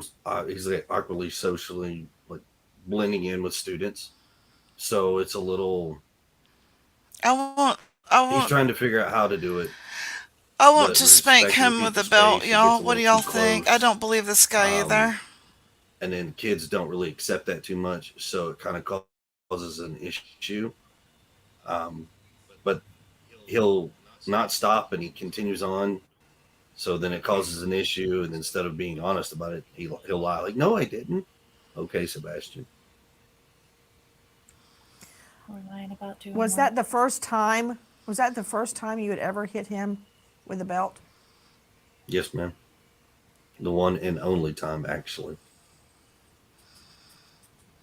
When was this? Years ago, ma'am. Oh, wow. Who says buttocks, right? Any idea how many? 3, 10, 1? Right. It probably at least 3 years ago. I don't understand how that turned into a CPS or Child Protective Services complaint. Right. How were they That alerted that that you hit him with a belt? that did not turn into a CPS service call. There were other CPS reports, right? Were they regarding your other child? There is one in regards to my daughter that I know of out in New Mexico with my ex-wife and myself. What happened? At the time, my ex-wife had fled to New Mexico with my daughter. We were going through a custody and a divorce case at that time. Oh, And wow. at the time, when I'd call and try to check in on my daughter, I could never reach my ex-wife at that time. So a welfare check was requested. Law enforcement told me to call CPS if I had concerns. So I called CPS. Law enforcement did make a welfare call, and that was it. Then how does that turn into a CPS complaint against you? I have no idea, ma'am. There's a lot of misinformation out there right now in regards to my New Mexico case that actually has no relevance to the Sebastian case. Then was there even a CPS complaint against you in New Mexico? Not that I am aware of. Um, and my attorney and myself are well educated on my He case, has a and there's nothing that we know of. lawyer. Was there a TRO taken out against you regarding Oh, Yes, ma'am. wow. your daughter? Not a TRO, but a TPO. A temporary protective order. Why was that taken out? So in regards to that case, my ex-wife had a TPO put against her in Tennessee at the time. I want to talk to the When we ex-wife went to too. court, that She got is dissolved. interviewing good. I was ordered to hand my daughter back over to my ex-wife at the time. Yeah, I want to talk to her She gets in the too. truck. She fleds to New Mexico. 2 days later, she files one in retaliation.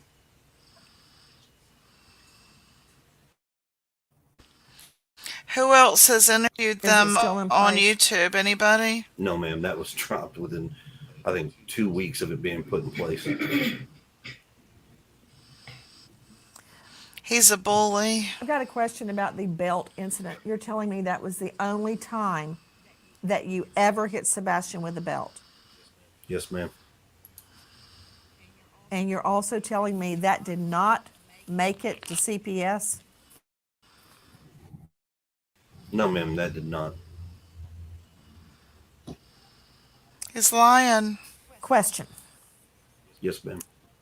regarding Faith's furniture. Yes, A few ma'am. days after Sebastian goes missing, did you replace furniture in Faith's room? No, ma'am, I have not replaced any furniture in my daughter's room. Is there any new furniture in the home? Yes, ma'am, there's a bed that was given to me, and it's currently in my garage. Oh my Has God. anything been taken out of the home? No, ma'am. I was curious about a statement that Miss Proudfoot made earlier that canine dogs hit on the barn around the home and near a retention pond. Did that happen? I'm not did sure about the lie. barn, but the retention pond, yes. Because law enforcement says the dogs did not hit. But Miss There's been Proudfoot a says they did hit around the retention pond. so there's been a lot of miscommunication in regards to what is and what is not. To help clear that up, Law enforcement has actually spoken directly with me, showed me a few things. What I can tell you is from day one, there was He's 5 turning dogs red that started again. the scent for the search. And then after that, from the next 8 days out from that, there have been dogs from all over the country that have come in and done searches and had scent hits in various locations. Where do y'all think But Sebastian I would is? say What's that your a what's your certain percentage of opinion? them tend to go toward the same spot, which would have been a retention pond. So the law enforcement dogs did not hit on the retention pond. Is that what you're saying? No, I'm saying they did. There was at least 3 that I know for a fact that did hit on the retention pond. Oh my God. And the pond has been drained, correct? And there was nothing there. Yes, ma'am. They have walked it, drained it, and there's nothing. The retention pond was only knee deep, anyways. On one occasion, Mr. Proudfoot, you stated that you and Mrs. Proudfoot have been, quote, vetted and cleared of foul play. That was stated on Chronicles of Olivia. Is that true? What do you mean by that? Yes.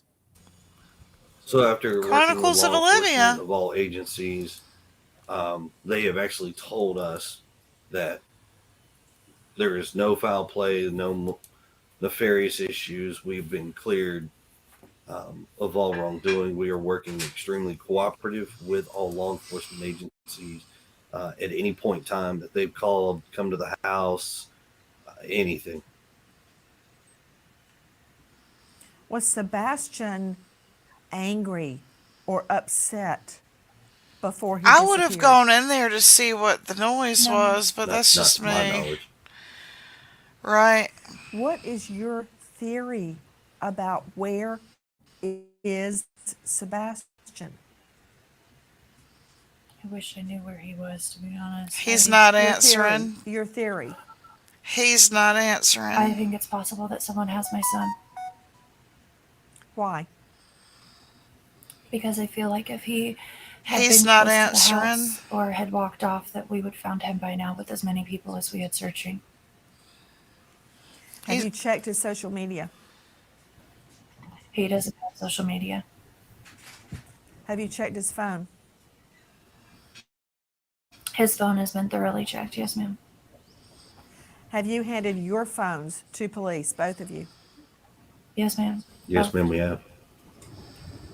Has police searched all of your devices, your laptop, your iPad, everything? Everything. Yes, ma'am. Other than you, Miss Proudfoot, who is the last person that saw or heard Sebastian alive the Sunday before he went missing? 2 of his aunts, a cousin, and the staff where we had dinner. And that was at BJ's the night before or the bowling alley? So BJ's, and then we went to the bowling alley, and then after the bowling alley, we went to dinner before coming home.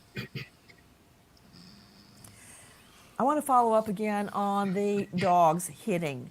Earlier, Ms. Proudfoot had stated the dogs hit around the house, the barn, and at the retention pond. Damn. Is that correct? I don't know about the barn. Wow. The barn, but I do know that they did track to the pond, yes. To the Did the dogs pond. also hit around the house? Yes, ma'am. There's something to do with her car. On the outside of the house? Yes, ma'am. Were they scent dogs or cadaver dogs? They brought in both cadaver and tracking dogs. I don't hear snoring. Which dog hit? A cadaver dog or a scent dog? I don't hear snoring. Scent dog. It's all been scent dogs that have hit. The cadaver dogs have not hit on anything that we know of. What do you believe Sebastian was wearing when he disappeared? And would that have been what he slept in? Yes. So the clothes, Thank you. the black sweatpants with the white stripes and the long sleeve black shirt, that is what he went to bed in. And the reason that I believe he was still wearing those clothes is because when we searched, I did not find those clothes in the house. So I have to assume that that's what he was still wearing. Oh, wow. I'm sorry, I couldn't hear you. Did you say that's what he wore when he went to bed? Yes, ma'am. Joining us right now, in addition to Katie Proudfoot and Chris Proudfoot, the bio mom and stepdad of Sebastian, an all-star panel. First to Brian Trasher joining us, Vice Where's the President bio of dad? the Cajun Navy, who has joined the search. Brian, thank you for being with us. Who asked you to join the search? Why are they saying the Cajun Navy's bad now? Well, we had deployed a team up to Nashville, Tennessee last week in response to the missing college student Riley Strain. We stayed up there until he was found. While we were in the area, we had a lot of people reaching out to us on social media saying that there was a young boy who had been missing for several weeks that was only about 20 miles away from where we were. So we talked to a few people, got some information, and decided to deploy part of our team that was already up there to Sumter County to investigate and see what we could do to help out. You went on your own. Were you asked to join? We were asked to join. I'm not sure specifically who some of our people talk to, but we get requests all the time, and we'll reach out. We'll try to get either a family member or a close friend of the family, just so we know we're talking to people connected to the family. And somebody had reached Why out. are they saying that since we already had the Cajun Navy is bad? Why are they saying that the Cajun Tell Navy me what is you bad? have been doing, Brian Trasher. Everyone with me, the VP of the Cajun Navy, who has joined in the search. You can find them at CajunNavyRelief.com. Brian, tell me what you guys have been doing. Just real, we're the United Cajun Navy. We're the original group that everybody hears about. There's other groups that use the Cajun Navy name to try to fundraise off of our efforts.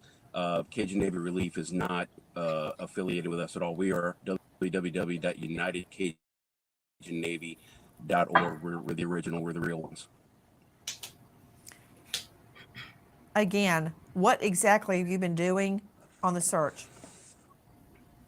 So we've had a canine, our own canine team who is already participating in the search for Riley Strain up there searching around. We've talked with the lead investigator with Tennessee Bureau of Investigation, Agent Simmons. We've talked a lot with him and trying to coordinate efforts, because we always try to coordinate with law enforcement, make sure we're not getting in the way, duplicating efforts, or putting out any. You know what, Mr. Trasher, let me just cut the chase here. Isn't it true that this weekend, pursuant to your search, that cadaver dogs hit in an area that had been closed off because of a prior hurricane, and it is on federal property? Bones and other items were found at that time. I found that very odd, as it would relate to Sebastian. Even if it was Sebastian, his body would not have been skeletonized at this time. Can you tell me now that what was found over the weekend is not connected to Sebastian? Yes, no? No. Not connected to Sebastian. That hit was, that's correct. That hit was not connected to Sebastian. Okay. Joining me also, in addition to Brian Trasher, who has been leading the Cajun Navy in its search for Sebastian. Hold on, Brian, other than those hits, have there been any other dog hits in and around the home or elsewhere? Not from our canine team. I'm very concerned, Brian, as you can imagine, because LA law enforcement has stated there were no canine hits outside the home, which I find very, very disturbing. Because if he had gone outside, particularly barefoot, there would definitely have been a scent trail. Now, we're hearing from the Proudfoot that there was a hit around that retention pond. Home, Mr. Proudfoot? She's fast. Have you been feeling sad? Yes, You may I be have. experiencing these and other symptoms that are difficult to understand. These symptoms are worth exploring with a doctor. Learn more about major depressive disorder and a potential treatment option at managingdepression.us. Okay. Less than probably half a mile if you walk the whole path. Is it through wooded area? Would he have had to walk through the woods to get there? No, ma'am. You can actually walk either the main road or the subdivision. So the construction site is a subdivision, new addition that's being built, and they have a road that's going to be tied into our subdivision. So you could actually walk up that way, or you could walk to the main road and walk into it. Did Sebastian ever sleepwalk? No, ma'am. So he would have had to leave the house undetected by Katie and walk all the way to that retention pond. Did the dogs follow the trail a half a mile? Yes, ma'am. They followed the trail all the way to that retention pond? Yes, ma'am. Yes, ma'am. That's very curious, as they are saying the dogs didn't pick anything up. Back to you, Brian Trasher. Did you guys search anywhere other than that federal property where the false positive was? Yes, This no. is confusing. No. Joining me is Courtney Lasky, high-profile behavior analyst, autism expert, chief clinical officer with Little Starts Therapy. Courtney, thank you for being with us. At this juncture, we know Sebastian to be most likely with people he doesn't know, if in fact he is still alive. How would that affect a young boy with autism? It would affect him greatly. Based on the diagnosis of autism, we know that they typically have deficits with communication, social skills, and they display some rigid Jailer and said no repetitive one came to behaviors. check it out, If, but in fact, he is go with watch someone his else who channel does because I not know could him be well, wrong. that would be entirely out of What's his routine. that? He could Country be girl? engaging What in I behaviors that he miss? hasn't engaged in before.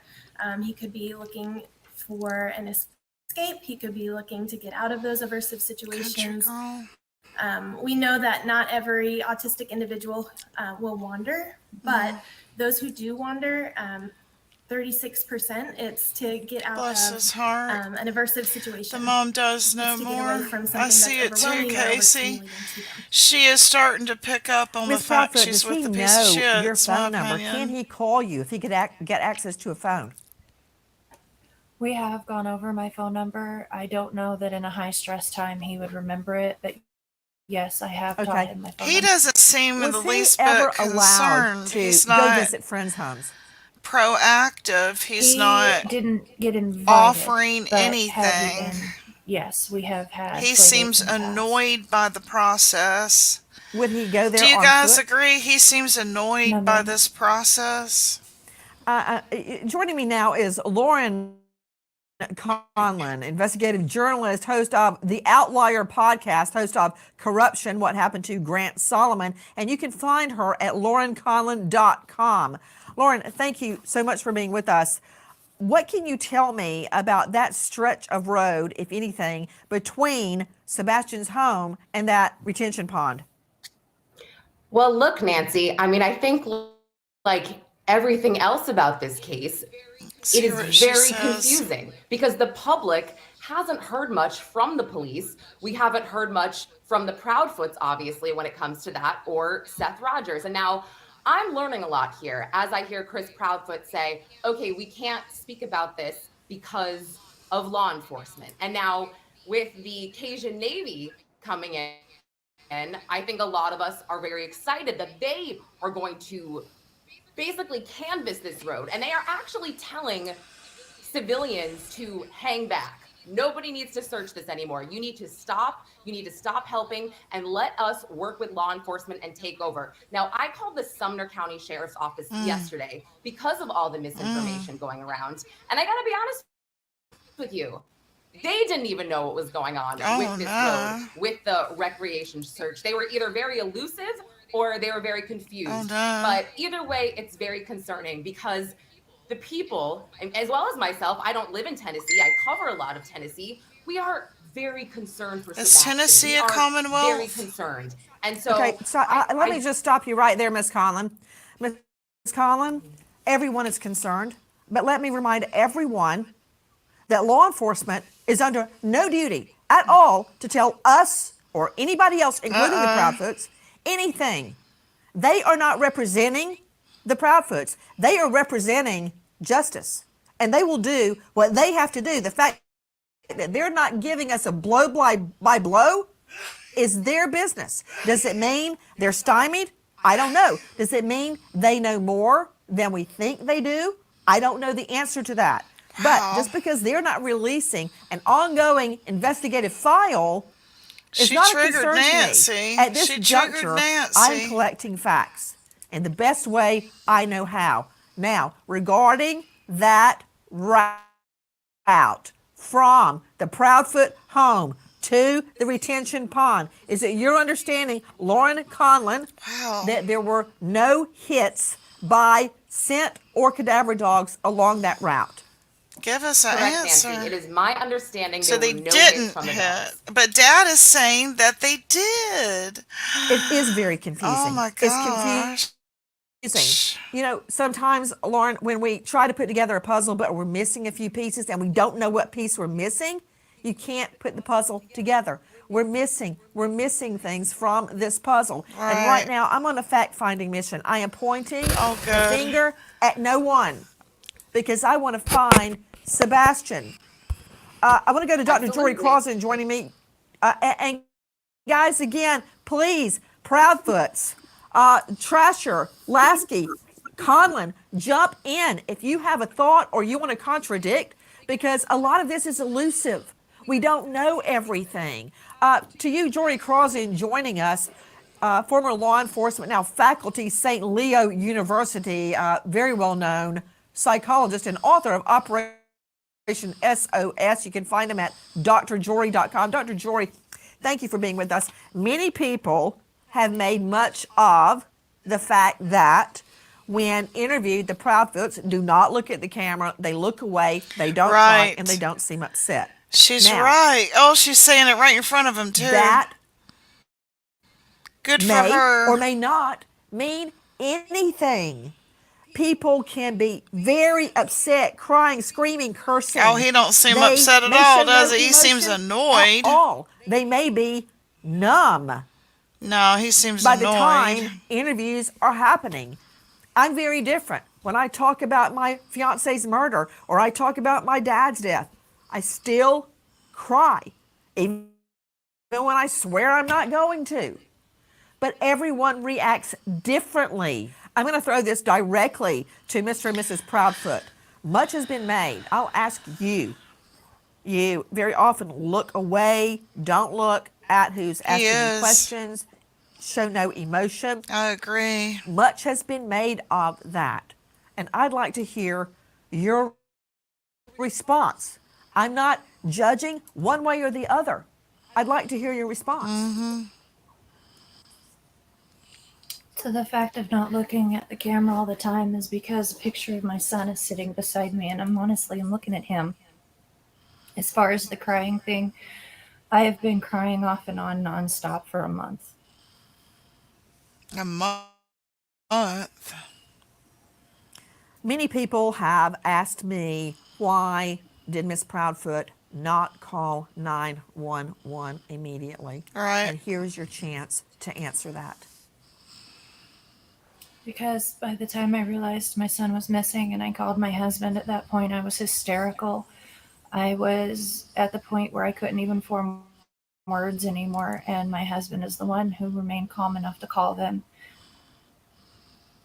And to be honest with you, Miss Grace, the way we live outside of city limits, so you don't call 911 because you get routed to a dispatching hub who asks what's your location, and then they route you to another dispatcher. They're lump sum logs, man. There's no emotion. There's no anger. There's no nothing. Just he just seems annoyed, doesn't he? So sorry that I decided to bypass a few steps and go straight to the source, where they responded within 10 minutes of the phone call being made.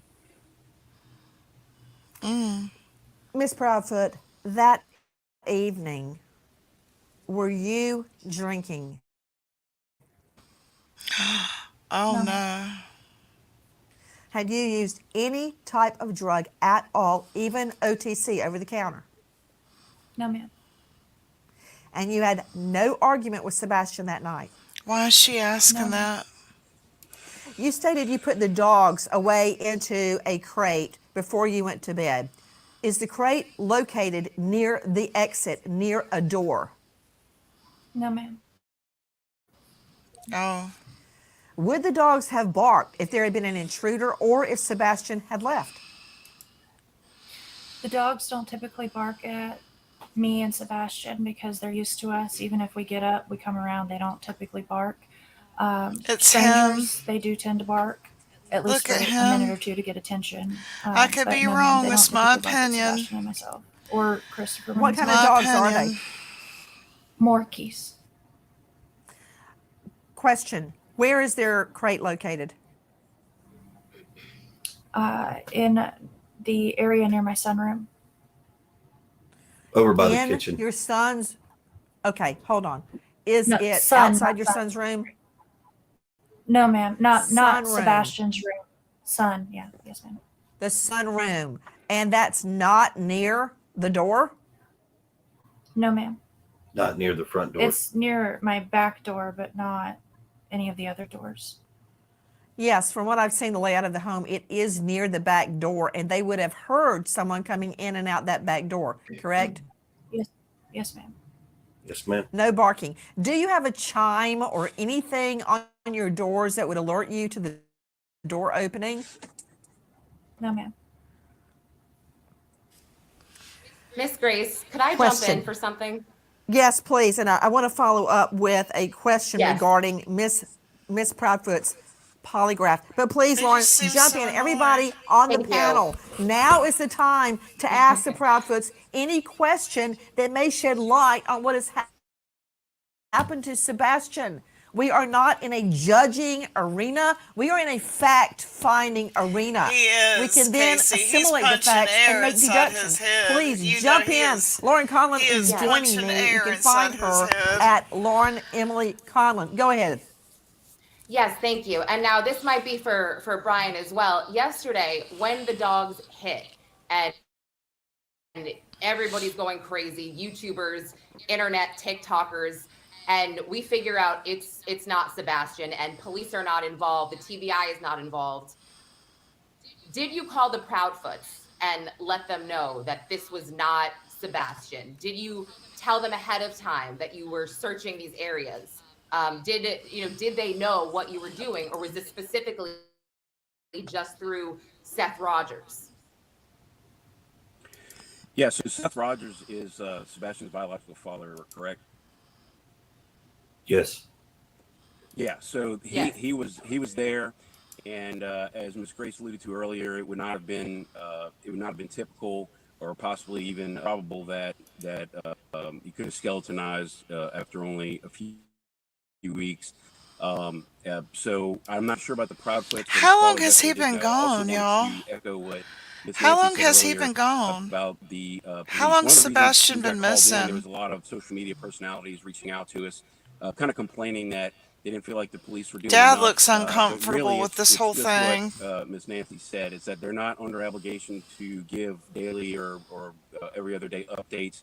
They are doing an investigation. We have been in very close contact with TBI, and I can tell everybody with 100% certainty they are on top of it. They are A not few letting their weeks. foot off the gas Damn. at all on the search for Sebastian or trying to find out what happened to him. The YouTubers and TikTokers that do live stream probably do the most harm. We appreciate the attention that they bring to things, but when you do a live stream, you don't have any control over what gets Wow. seen by potentially the entire world. So we can't tell people what not to do. They have free speech. It's their own accounts they're using. Not helpful to do live streams during searches like that. If you want to do it, do a video that you can potentially edit later, so that we cut down on the amount of misinformation. That's why 1 social month. media is not necessarily our house. We go in Oh, and do search and wow. rescue. You have to trust the process, like we do. We trust law enforcement is going to have this wrapped up probably very soon. Brian, Yeah, I however, I guess- want to make sure that you are not encouraging citizen sleuths to stop looking, because I've had many No. cases where we put out the warning and they actually spot a missing person. I mean, I only have to point to Gabby Petito, whose remains were found in dispersed camping way out west by a citizen who had heard about the case. So, yeah, sometimes their information is wrong, but there is no way. Do not ATLL, but I would discourage ask them to citizen stop. And I know sleuthing. that's not where So you're all you headed. motherfuckers that call us damn tragedy pimps, she just said it was us that found Gabby Petito. So there. That's right. So like I said, they do provide a service. My only suggestion was maybe not doing live stream, maybe just video, and then you can edit and post later. Just a suggestion. All right, let's see get through that commercial here. Hey guys, I don't want to see anything edited. I want to see the whole thing. No edits, no airbrushing, the real deal. But that's just me. I want to go back to Katie Proudfoot. This is Sebastian's biological mother, Miss Proudfoot. What questions were you asked during your polygraph? I was asked if I knew where my son was. She I was seems asked a little if I heard spacey. him. I was asked Do y'all if think I she had hurt seems kind of someone, spacey? among a few other questions. And Mr. Proudfoot, you have volunteered to take a poly? Yes, ma'am. If I were to set up a poly for you, would you take it? Name the place and time, ma'am. I'll be there. And you're headed back to Memphis right now. Are you in your RV right now? I am in my RV. We are not disclosing our current location just because of safety reasons, due to the YouTubers, the Facebookers out there that have sent some very heinous, threatening information and things of that nature, threatening to be outside of our house, all kinds of nasty things. So we're not disclosing our location at this time, unless you're Praying law for you, enforcement. Kim. Is that one of the reasons you left the home? Praying for you, Kim. One of them, yes, ma'am. Question to you guys. When police came in and processed your home, did they look with, for instance, luminol? Did they check? What did they do when they searched your home? They thoroughly searched my home with many different things. They removed some things for the dogs to hold the scent, and for Sebastian's DNA. I know that they used thermal. Yeah, we love you, Kim. Praying for you. Night vision, thank you. I hope you have a heating pad and I a don't nice know big old exactly bubble all bath. of the tools that they used, but I do know that multiple different searches were done on my home by many different people, detectives, sheriffs. Yeah, I don't think they should be tracked down. No, not at all. Yeah, But I think I wouldn't like, swear that you the know, forensics putting up folks showed up or not, pictures because there were so and that many kind of folks thing. in and I out of don't the mean house intrusively, that but I mean, you know, it was just, neighbors "Hi, I'm and so-and-so, law stuff, check enforcement, and I'm so-and-so, law ring. enforcement." To me, that's citizen Every time they said sleuthing. we need to I look, don't think they please should be do. stalked, but Does we all should Sebastian have a not hardwood look floor or a and carpet turn floor? a blind eyes. In What his I'm bedroom, saying. Carpet. Yes. I know, right? Did they remove any Indica carpeting? couch is what indica No, ma'am. stands for. Indica couch. Do you feel confident they searched his bathroom? They did. They Yes, do ma'am, they have did. a very flat, When you state that they removed items apathetic for the scent dogs, what did they take? demeanor. Clothing, a blanket that he used like every day, and a few other items of his. Doesn't toilet he case, look like mad? His brush. Lauren Collins I don't joining us, either, investigative Casey. journalist. I Lauren, again, thank you for agree. being with us. And what's earlier this you shit were about? hearing You ain't sound even from got to show up to WSMV court. 4. That Adam Montgomery I didn't even understand you have to have go another show up question. and sit there. Excuse me? I guess I didn't I thought that was all quite part get of it, was the having to sit clarity through I your own wanted, in the trial. sense that Isn't that did part the of the Proud Courts punishment? know that this search was going on? Whatever. He's with the back case in of his room Navy? eating honey Were buns, they being called? Were you guys being trying to alerted about get this? some Did you hear from a loving from YouTuber his that love they after found something lockup to back it off, or, interest that he's the search dog gotten. started jumping, or were you just kind of blind to all of this? Just over No, in your so corner doing your search. no, ma'am. So here to set that record straight and help the United Cajun Navy. So Hey, Chef somebody's got a picture Tappins. out there saying that we're enjoying a dinner when we're actually out there, got flyers at a dinner table because we need to eat. Oh, he's My wife mean. was on the phone with the Cajun He's got a Navy. That's how temper. the Cajun Navy was brought in. And we talked to the president of the United Cajun They Navy. triggered He him. put us in touch with their team that was here locally in Nashville. Yeah, he's punching Then air. that young lady reached back out to us, gave us some more information. We gave her some more details. Then they said they would start a search, but we also had them get in direct contact with the TBI agent, as well as Sumner County's She was so Sheriff's Department, cute, who too. provided all that information. They I would reached have out to taken them, her got in some and made her information. cookies and kissed on They her. pushed outside of the areas that Right? had been He searched just is, already. and he's red. Look how Conducted a red-faced he search. is. Somehow or another, they linked up with the bio father, who supposedly got And a Rabbit says you tip shouldn't from wear Harley somewhere. Whether Davidson or not it's shirts and not credible or own not, one. we don't know. It's written somewhere. But it led them to searching on federal property without permission, which is where we have been informed at some point that there was allegedly a hit on something, but turned out to be nothing, and they were asked Yeah, to leave the right. property immediately, or the cops are going to be called because it was trespassing based off of a tip that the bio I father think he received. was abusing them, y'all. I'm Yeah, to sorry. Brian I'm Trasher, sorry. VP of Cajun Navy, let's clear it Trigger up. warning, Isn't but it I get the true? feeling This is he on was federal abusing property them. that had been closed off. He has There was little a man hurricane syndrome. site earlier. It was He has also, no yes, thank humility you. about And it him, and was that's also coming. near railroad That's tracks, coming and some across homeless people had been narcissism. living there, and apparently one of them had died, and we believe that is what the dogs were hitting on. Is that correct? Yeah, all the above is correct, and we did not All right. gain access to the property. It had already been open Do when y'all we think got he was there. I'm not messing sure with them? how Right. entry was gained, but yeah, Intimidating everything them, above you probably. said was correct.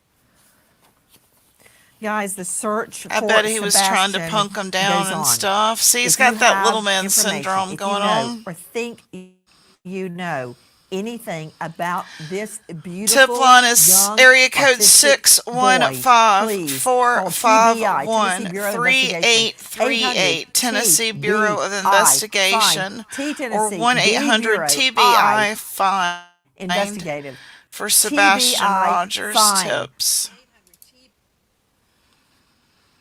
I think it was sexual too. Not sexual. I think it was he was punking him down physically. Yeah, exactly. Yes, you can definitely tell he was trying to control her, wasn't he? Yep. He is trying to run, isn't he? And he's trying to run. He thinks he's got it all under control because no one knows where they are. So he thinks he's going to control the narrative. I wonder if she is with him against her will. Is he making her go with him?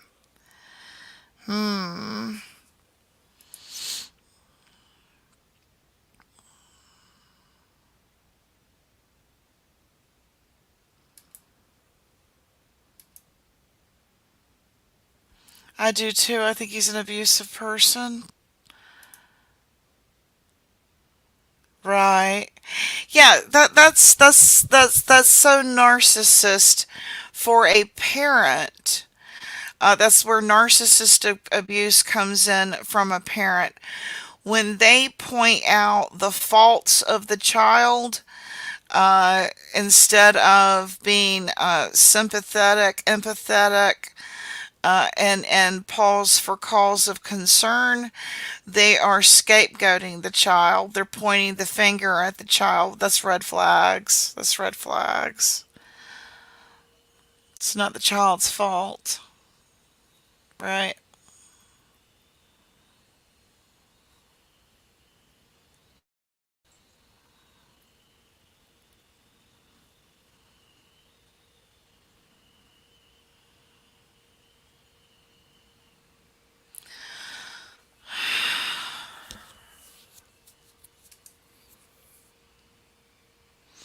Right. It's no telling what he has threatened her with, though. Think about it. Do you think she seemed intimidated by him? Yeah, if you can't, at this stage, how old was the child? He wasn't little. He wasn't a toddler. At this stage, a preteen or teen, if you can't get your point across with words, you suck. You need to just give it up. You need to just, no, you're not a parent. If you cannot use your words by the time that child is a preteen like he is, you need to just give up, retire, go to bed. Chooses the man over the child. I can't stand women like that. I can't stand women like that. Come here, let me smack you. I'm seeing more predators in this community. A lot in Tennessee, y'all. I couldn't believe this was another in Tennessee. What's going on, 15? That's too old to be trying to use a belt on. Alright? That's how the school bang bangs come up right here. That's how them school pew pews happen. As them, you punking down your kid with the belt, he's going to come back and blow you away. That's how that happens. You know, trying to intimidate a child. Rule by intimidation does not work. Columbine. Columbine. Trying to discipline by intimidation. Columbine. Can I get an amen? I ain't got my little thingy anymore. Ooh, there we go. There, I ain't got no hand clap no more.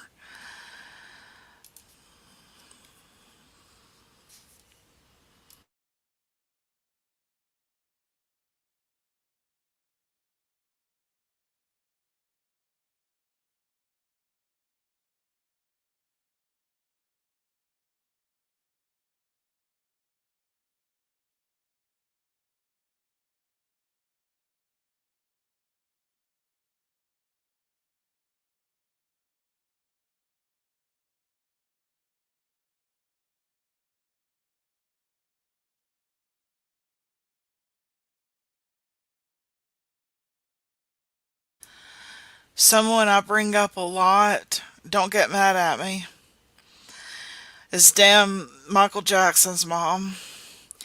She had, what, 9 children or some shit like that? Living in a 700 square foot house, and you didn't know he was sexually abusing every single one of them and beating the hell out of them. Come here and let me smack you.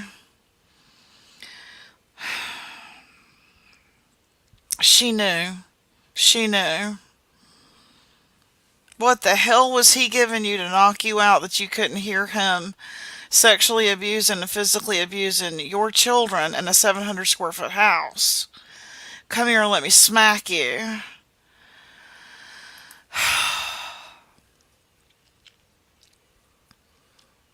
I hate a weak woman. I hate a weak woman. I think I'm weak. I think I'm weak. You can't hear me?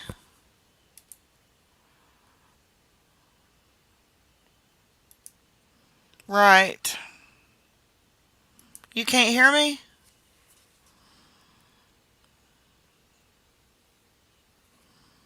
Sometimes I think I'm weak, 'cause I took it for a while. I took it for longer than I should have. One time is enough for a man to put his hands on y'all. I'm telling you. And let me give you my advice. Trigger warning. You remember everything that you've ever been through in your life that caused you pain or trauma. You think about it, you dwell on it, and then you fight back. Because what I have found is abusive men, they don't like to get hurt. They're actually pussies that don't like to get hurt. And so they pick on the weaker, a female or a child, because they won't go toe-to-toe with a man. You know why they won't go toe-to-toe with a man? Because they know it's going to hurt. So I always made sure I used my nails. I wear a ring on each hand, and I pull hair, I bite, and I grab the scrotum and twist it. You grab a hold of that scrotum and twist the fuck out of it, they won't put their hands on you again. Trust me. Also, keep cayenne pepper nearby. And if they come in on you when you're cooking, because that's the thing that abusive men like to do. They like to pick times when you're vulnerable. When you're in front of a hot stove, you're vulnerable. Or when you're pregnant, you're vulnerable, right? You just muster up every bit of strength you've got and you grab a hold of that frying pan. Okay? And hot grease is a motherfucker. But it travels far. Sure does. Hot grease travels far. Cayenne pepper does too. You grab a hold of that cayenne pepper and turn around real fast like and shove it right in their face. They'll get off of you. Trust you me, they'll get off of you.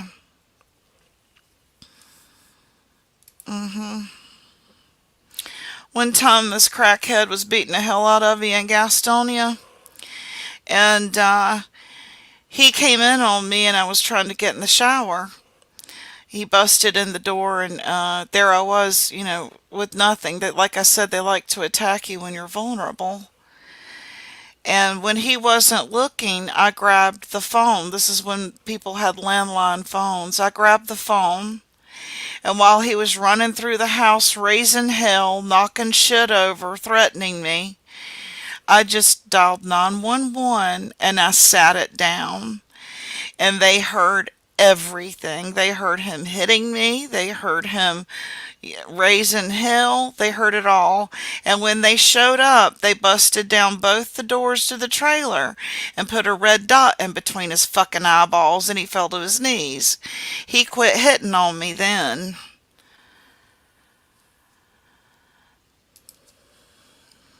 Just a little piece of advice out there for you. Stay a bitch. Because sometimes being a bitch is all a woman has. Stay a bitch. It'll save your life. I can't stand a dish rag. Someone that always turns well, no, that's not happening, and going into denial. Come here, let me smack you. That child didn't get to go into denial while it was getting abused. Can't stand women like that, or men. I mean, it happens the other way around too. Hot fucking grease, you damn straight. That's right. That's right. Or there's always a high heel to the head. That works too. A high heel to the motherfucking head. I bet he doesn't put his hands on you again. And if he does, at least you got one good hit in.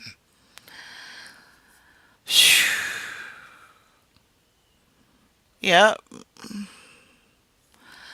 Yep. Why did I stay? Which time? I had a child and nowhere to go. I knew that my family, when I tried to turn to my family, they hung up on me. So I was sort of like, you take care. I remember I was 16 years old, and my dad had gotten caught cheating on my stepmom. This was wife number 3. And I said, well, what's going to happen to me? I was the only kid left at home with my stepsister still in high school. He said, well, you're 16 years old. You take care of you, and I'll take care of me. Okay? I thought, what in the fuck does that mean? I'm 16. I still got school to finish. I ran away from home again. Got pregnant, and here I am, 53 years later. I've seen a video where a high heel went through the guy's head. I think... That's right. That's right. I think that there's more agencies, and there is more in 2024. You don't get away with that kind of shit. Back in the 70s, 80s, 90s, and even in the 2000s, there wasn't a whole lot of resources for women to run away to. And then there was like this is in Gastonia where that happened to me at. They have the mentality of, well, so that was just how men treated women down there, and so it's just sort of their way of life down there. Their mentality of, the women work and the men lay up pretty much playing video games, and they weigh about 125, and tattoos, really bad tattoos. They all smoke cigarettes. Yeah, so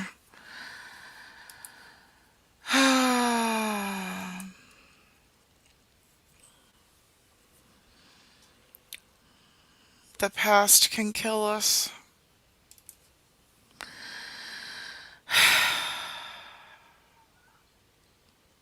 I feel jilted. I want a do-over. I want a do-over. I want a do-over because, when you're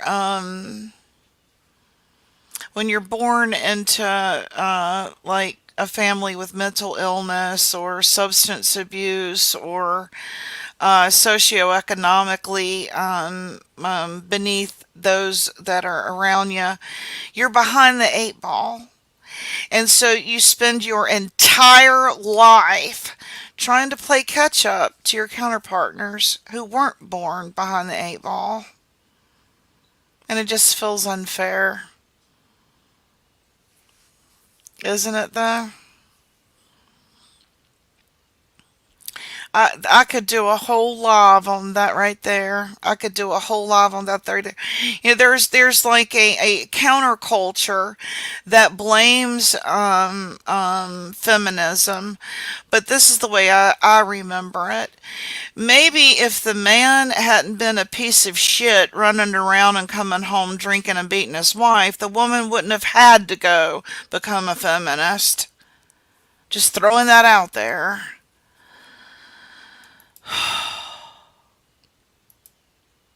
Women was always in the workforce, though. You remember war?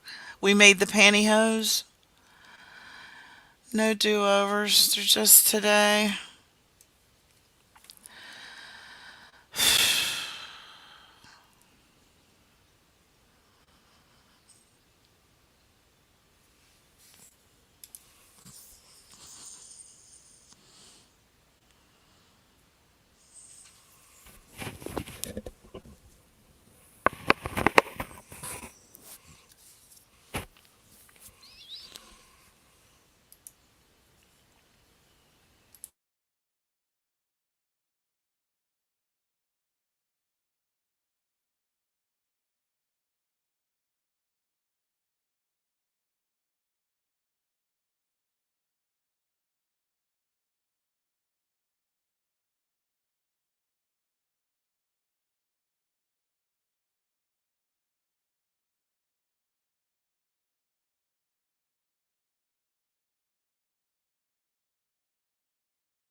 I'm going to show y'all something.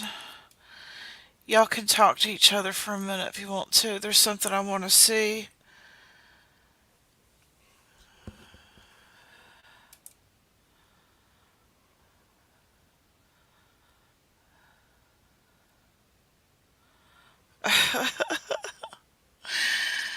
This is it. This is it. This is it right here.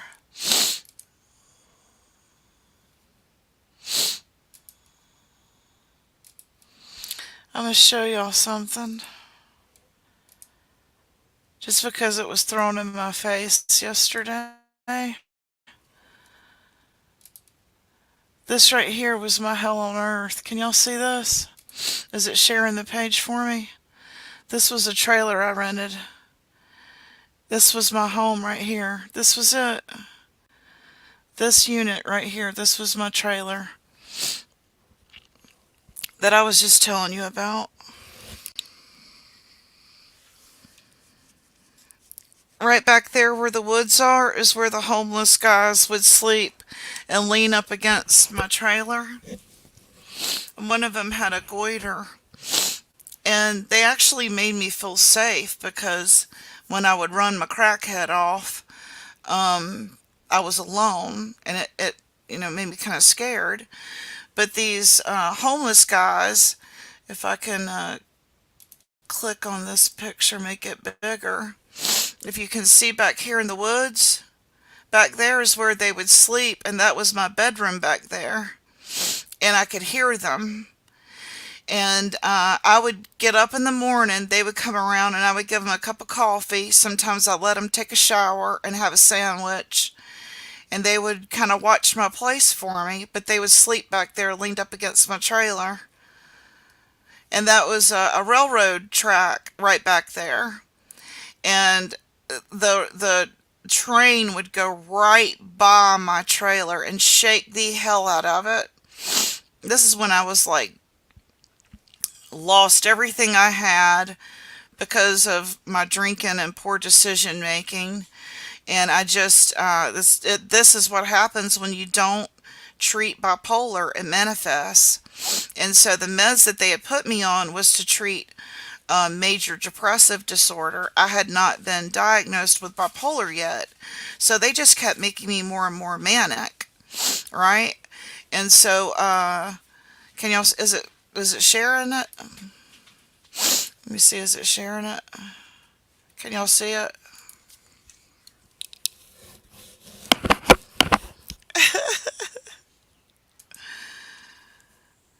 And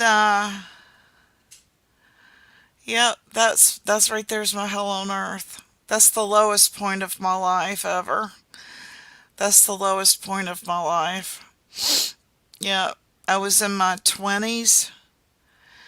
I lost my house, lost my career, lost my husband.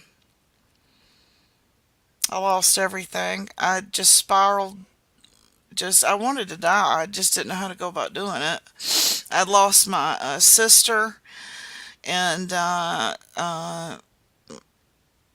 it just, I don't know. My best friend was dying of breast cancer at the time.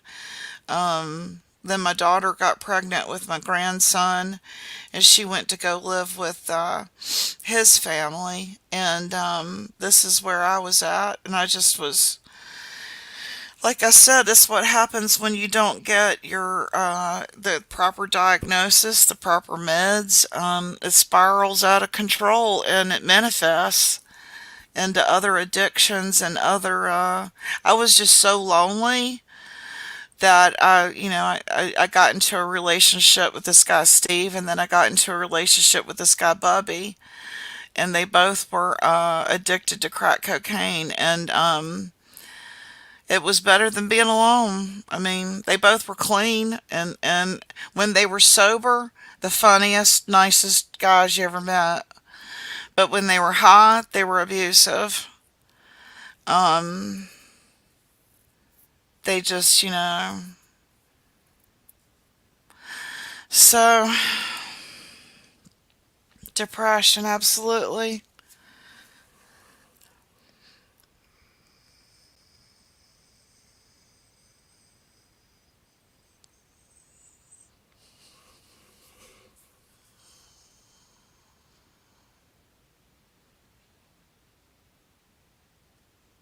That's not how I was raised.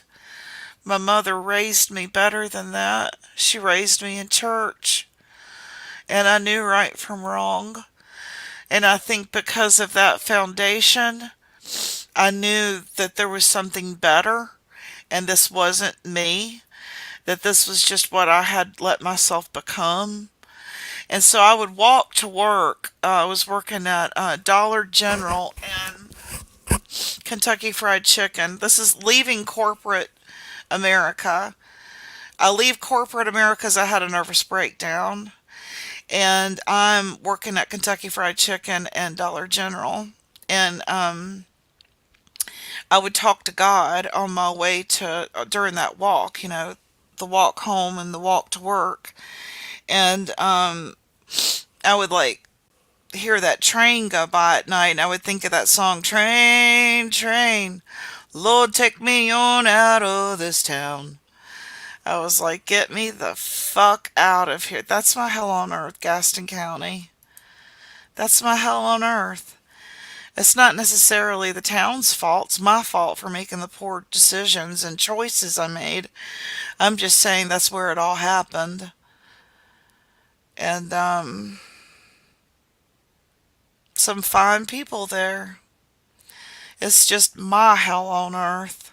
You know what I mean? That's my foxhole. Y'all feel me? That's my foxhole. I don't like to be alone though.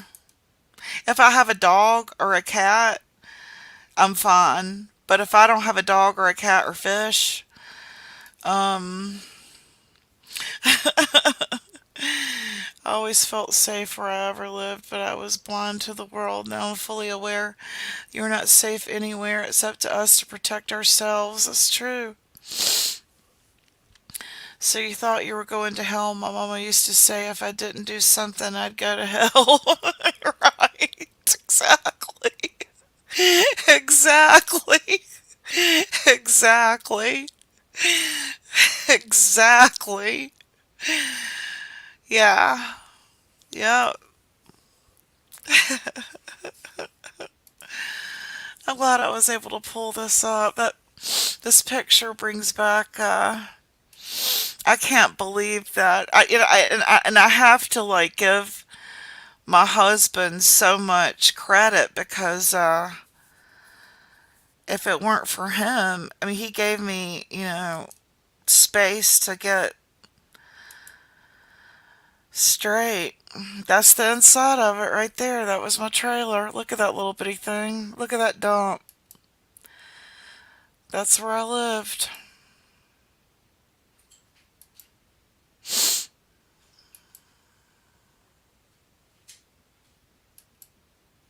Yep.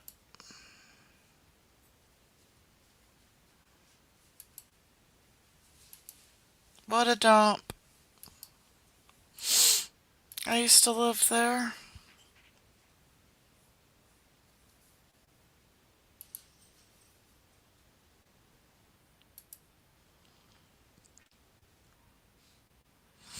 Let me tell you about it. It was very cute, and at the time, my grandson's father went and he got me furniture. He got me blank. I would come home from work, and the whole place would have shit in it.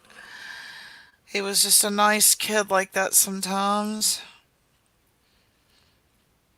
He helped me out a lot. Yeah, it was very clean.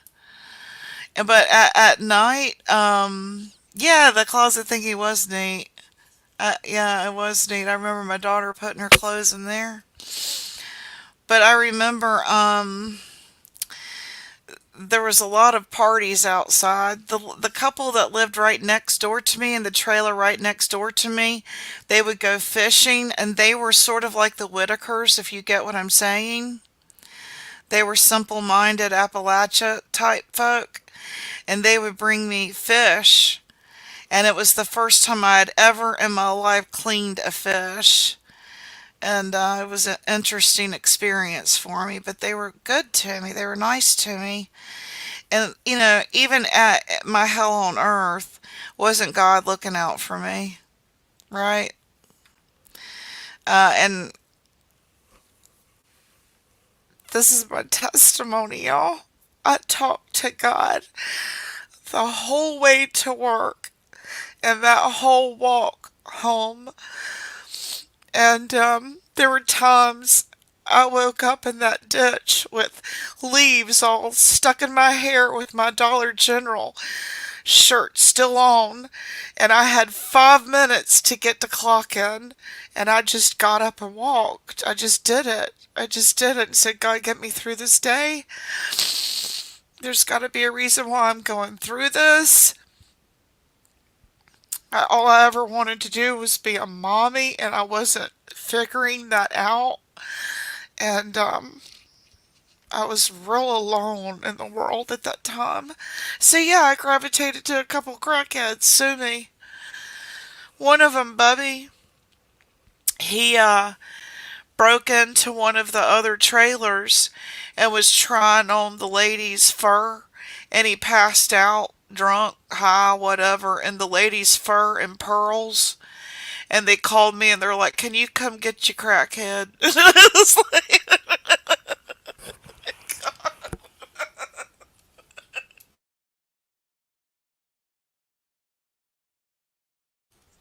true story. That's a true story. They said, can you come get your crackhead? He's broken to old Miss So-and-so's, and he's got her fur and her pearls on. Can you come get him? You better bring him some clothes. He's passed out. I don't think he's got anything on other than her pearls and that. I said, I'll be right there.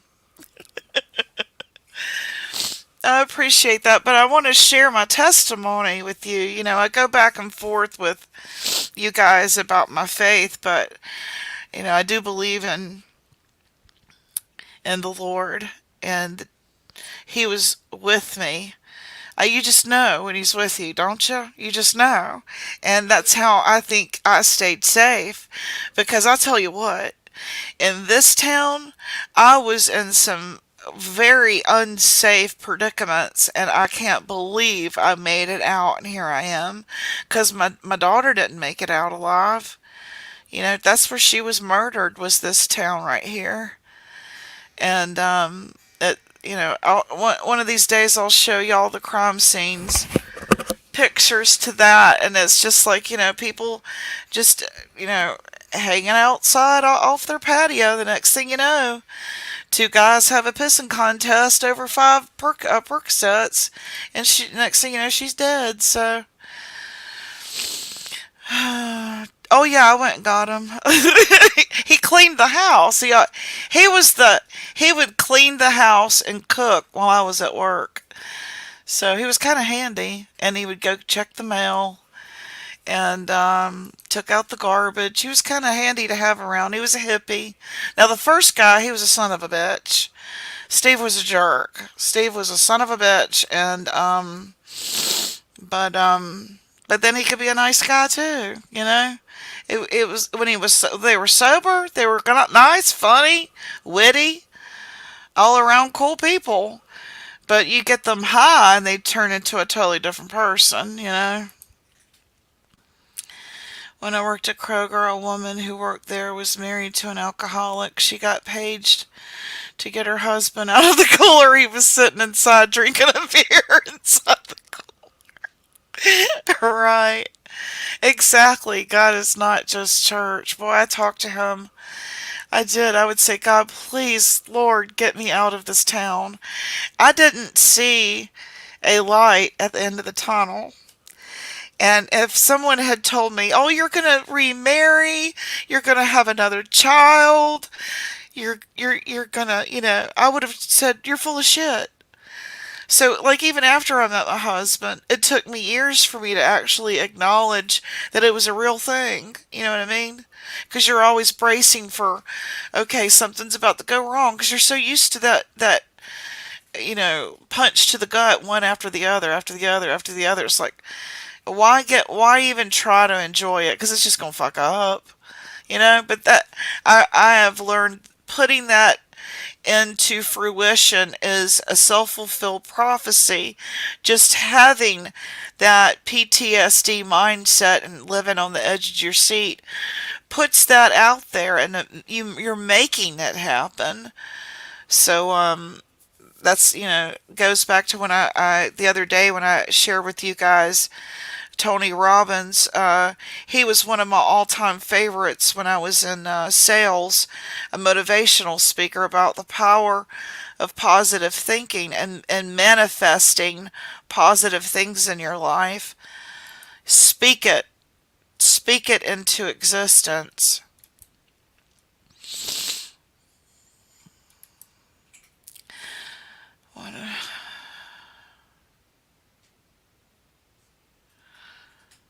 I'll never understand that myself. What I have, because recently I had that question myself, and this is what I was told, that it's the hard times that make you appreciate the good times. So it's almost as though it's a way to humble you and keep bringing you back to the Lord. Because if things were always good, would we be good? Would we be obedient?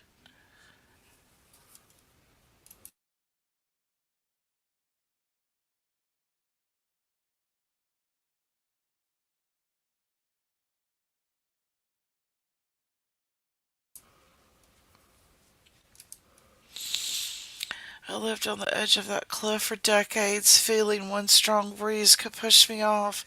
I will never let myself go there again. Tell me how you got off that cliff. I want to go to there. I want to go to there. I want to get off the cliff. I've kind of gotten closure from my grandson when he told me to fuck off yesterday. So that's kind of like, okay, I guess I'll go to Florida now. Is that a no to your not bringing potato salad this summer to the family cookout? So that's a definite no? Or is that a maybe? Should I make extra with the mustard?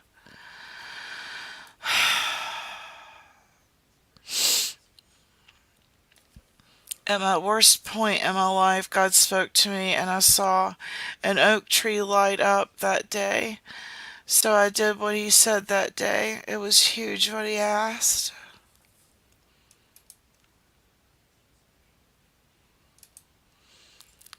He said, all you have left is your 2 sons. Go home.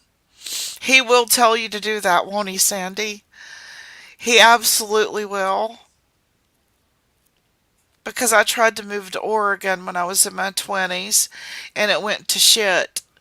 And I remember talking to my 6-year-old little girl. I was giving her a bath and I was crying.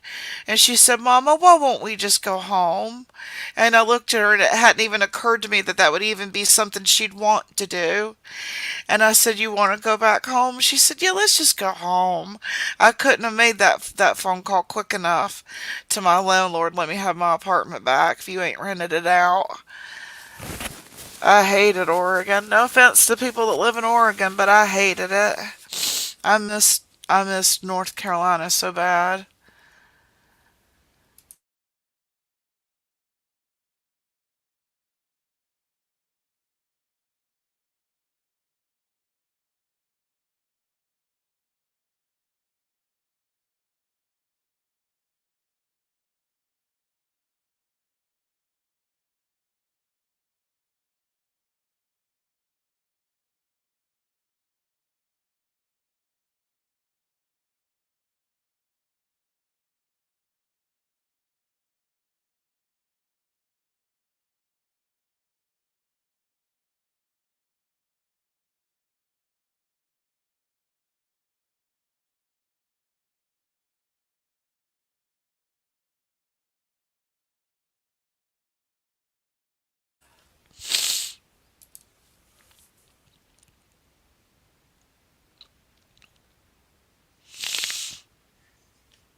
Yeah, isn't it awesome when we listen to God?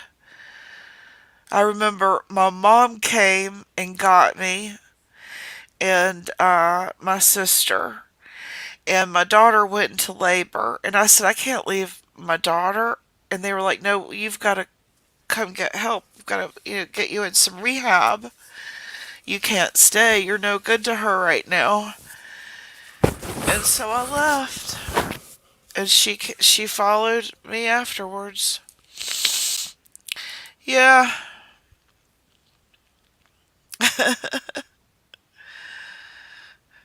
I hope you're right.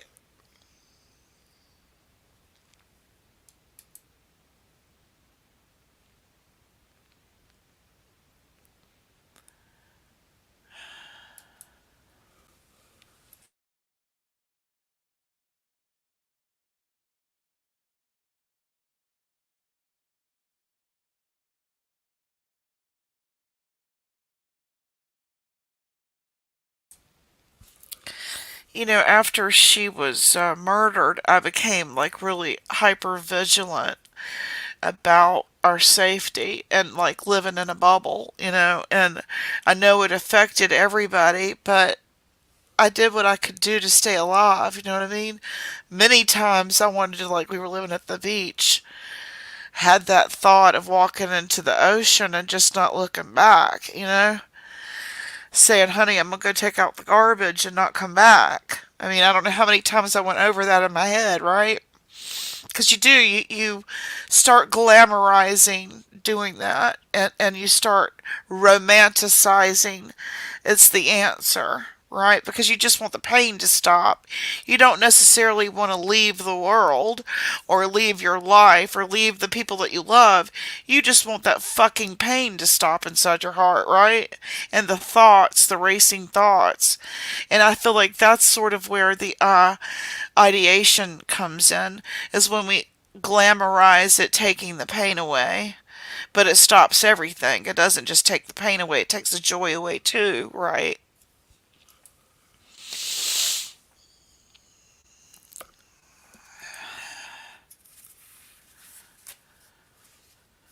I wish I knew how to do that, Sandy, when all I can think of is regret.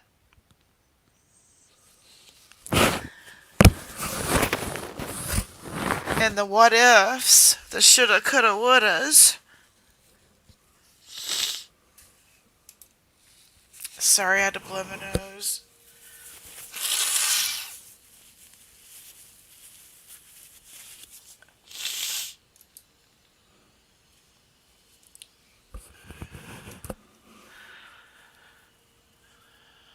I go outside, close my eyes, I listen, smell, tap into my senses that God gave me. All worries disappear and calmness overtakes me. I'll do that, Debbie. Thank you.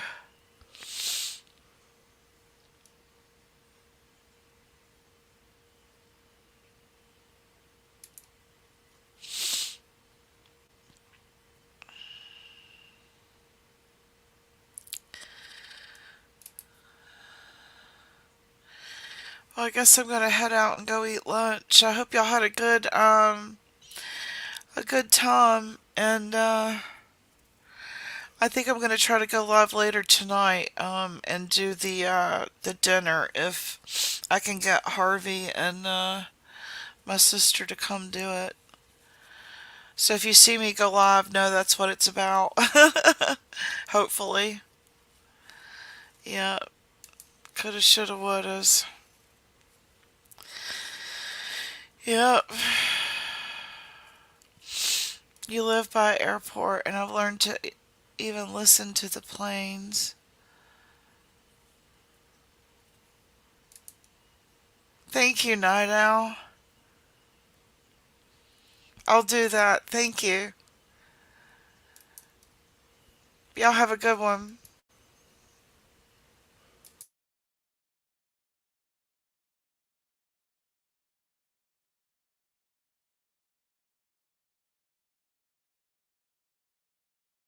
Bye-bye. Thanks now. Bye-bye. Bye-bye. Bye-bye. Bye-bye. Bye-bye. I don't think we have anything for you. You're obviously in the wrong place. Please leave.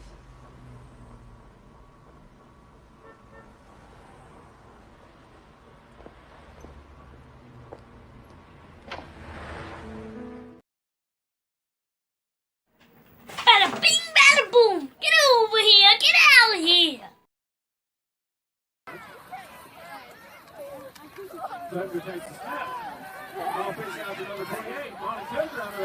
Go, Monty, go, go, go, go, go! He's got green grass in front of him. He's at the 5. Touchdown! Woo!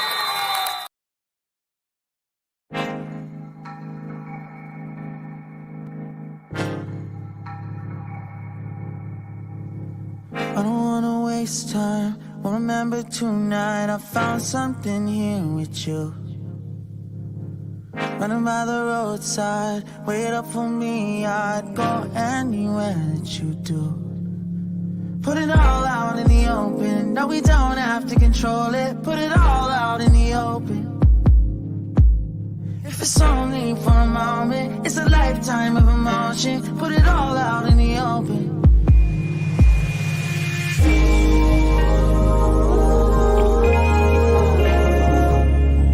Don't tell me it's time to go.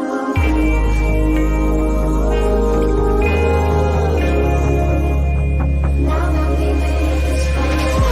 Too broken, never look back to the ocean. Still know you'll meet me at home.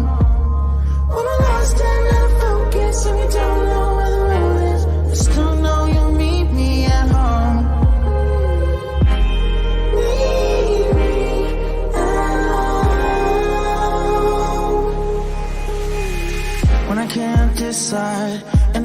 kiss me blind, you always worry me through. If you need me at the wrong time, throw it all out by the wayside. There's nothing that I wouldn't do. Put it all out in the open. No, we don't have to control it. Put it all out in the open. If it's only for a moment, it's a lifetime of emotions. Put it all out in the open.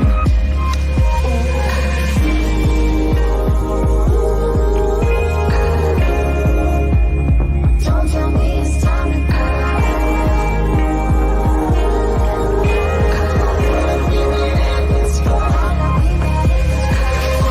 Too broken, never look back to the ocean. Still know you'll meet me at home. We're lost in that focus, and we don't know where the road is. Still know you'll meet me at home.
Life is harder than I like to think, but it's easy when you're by my side.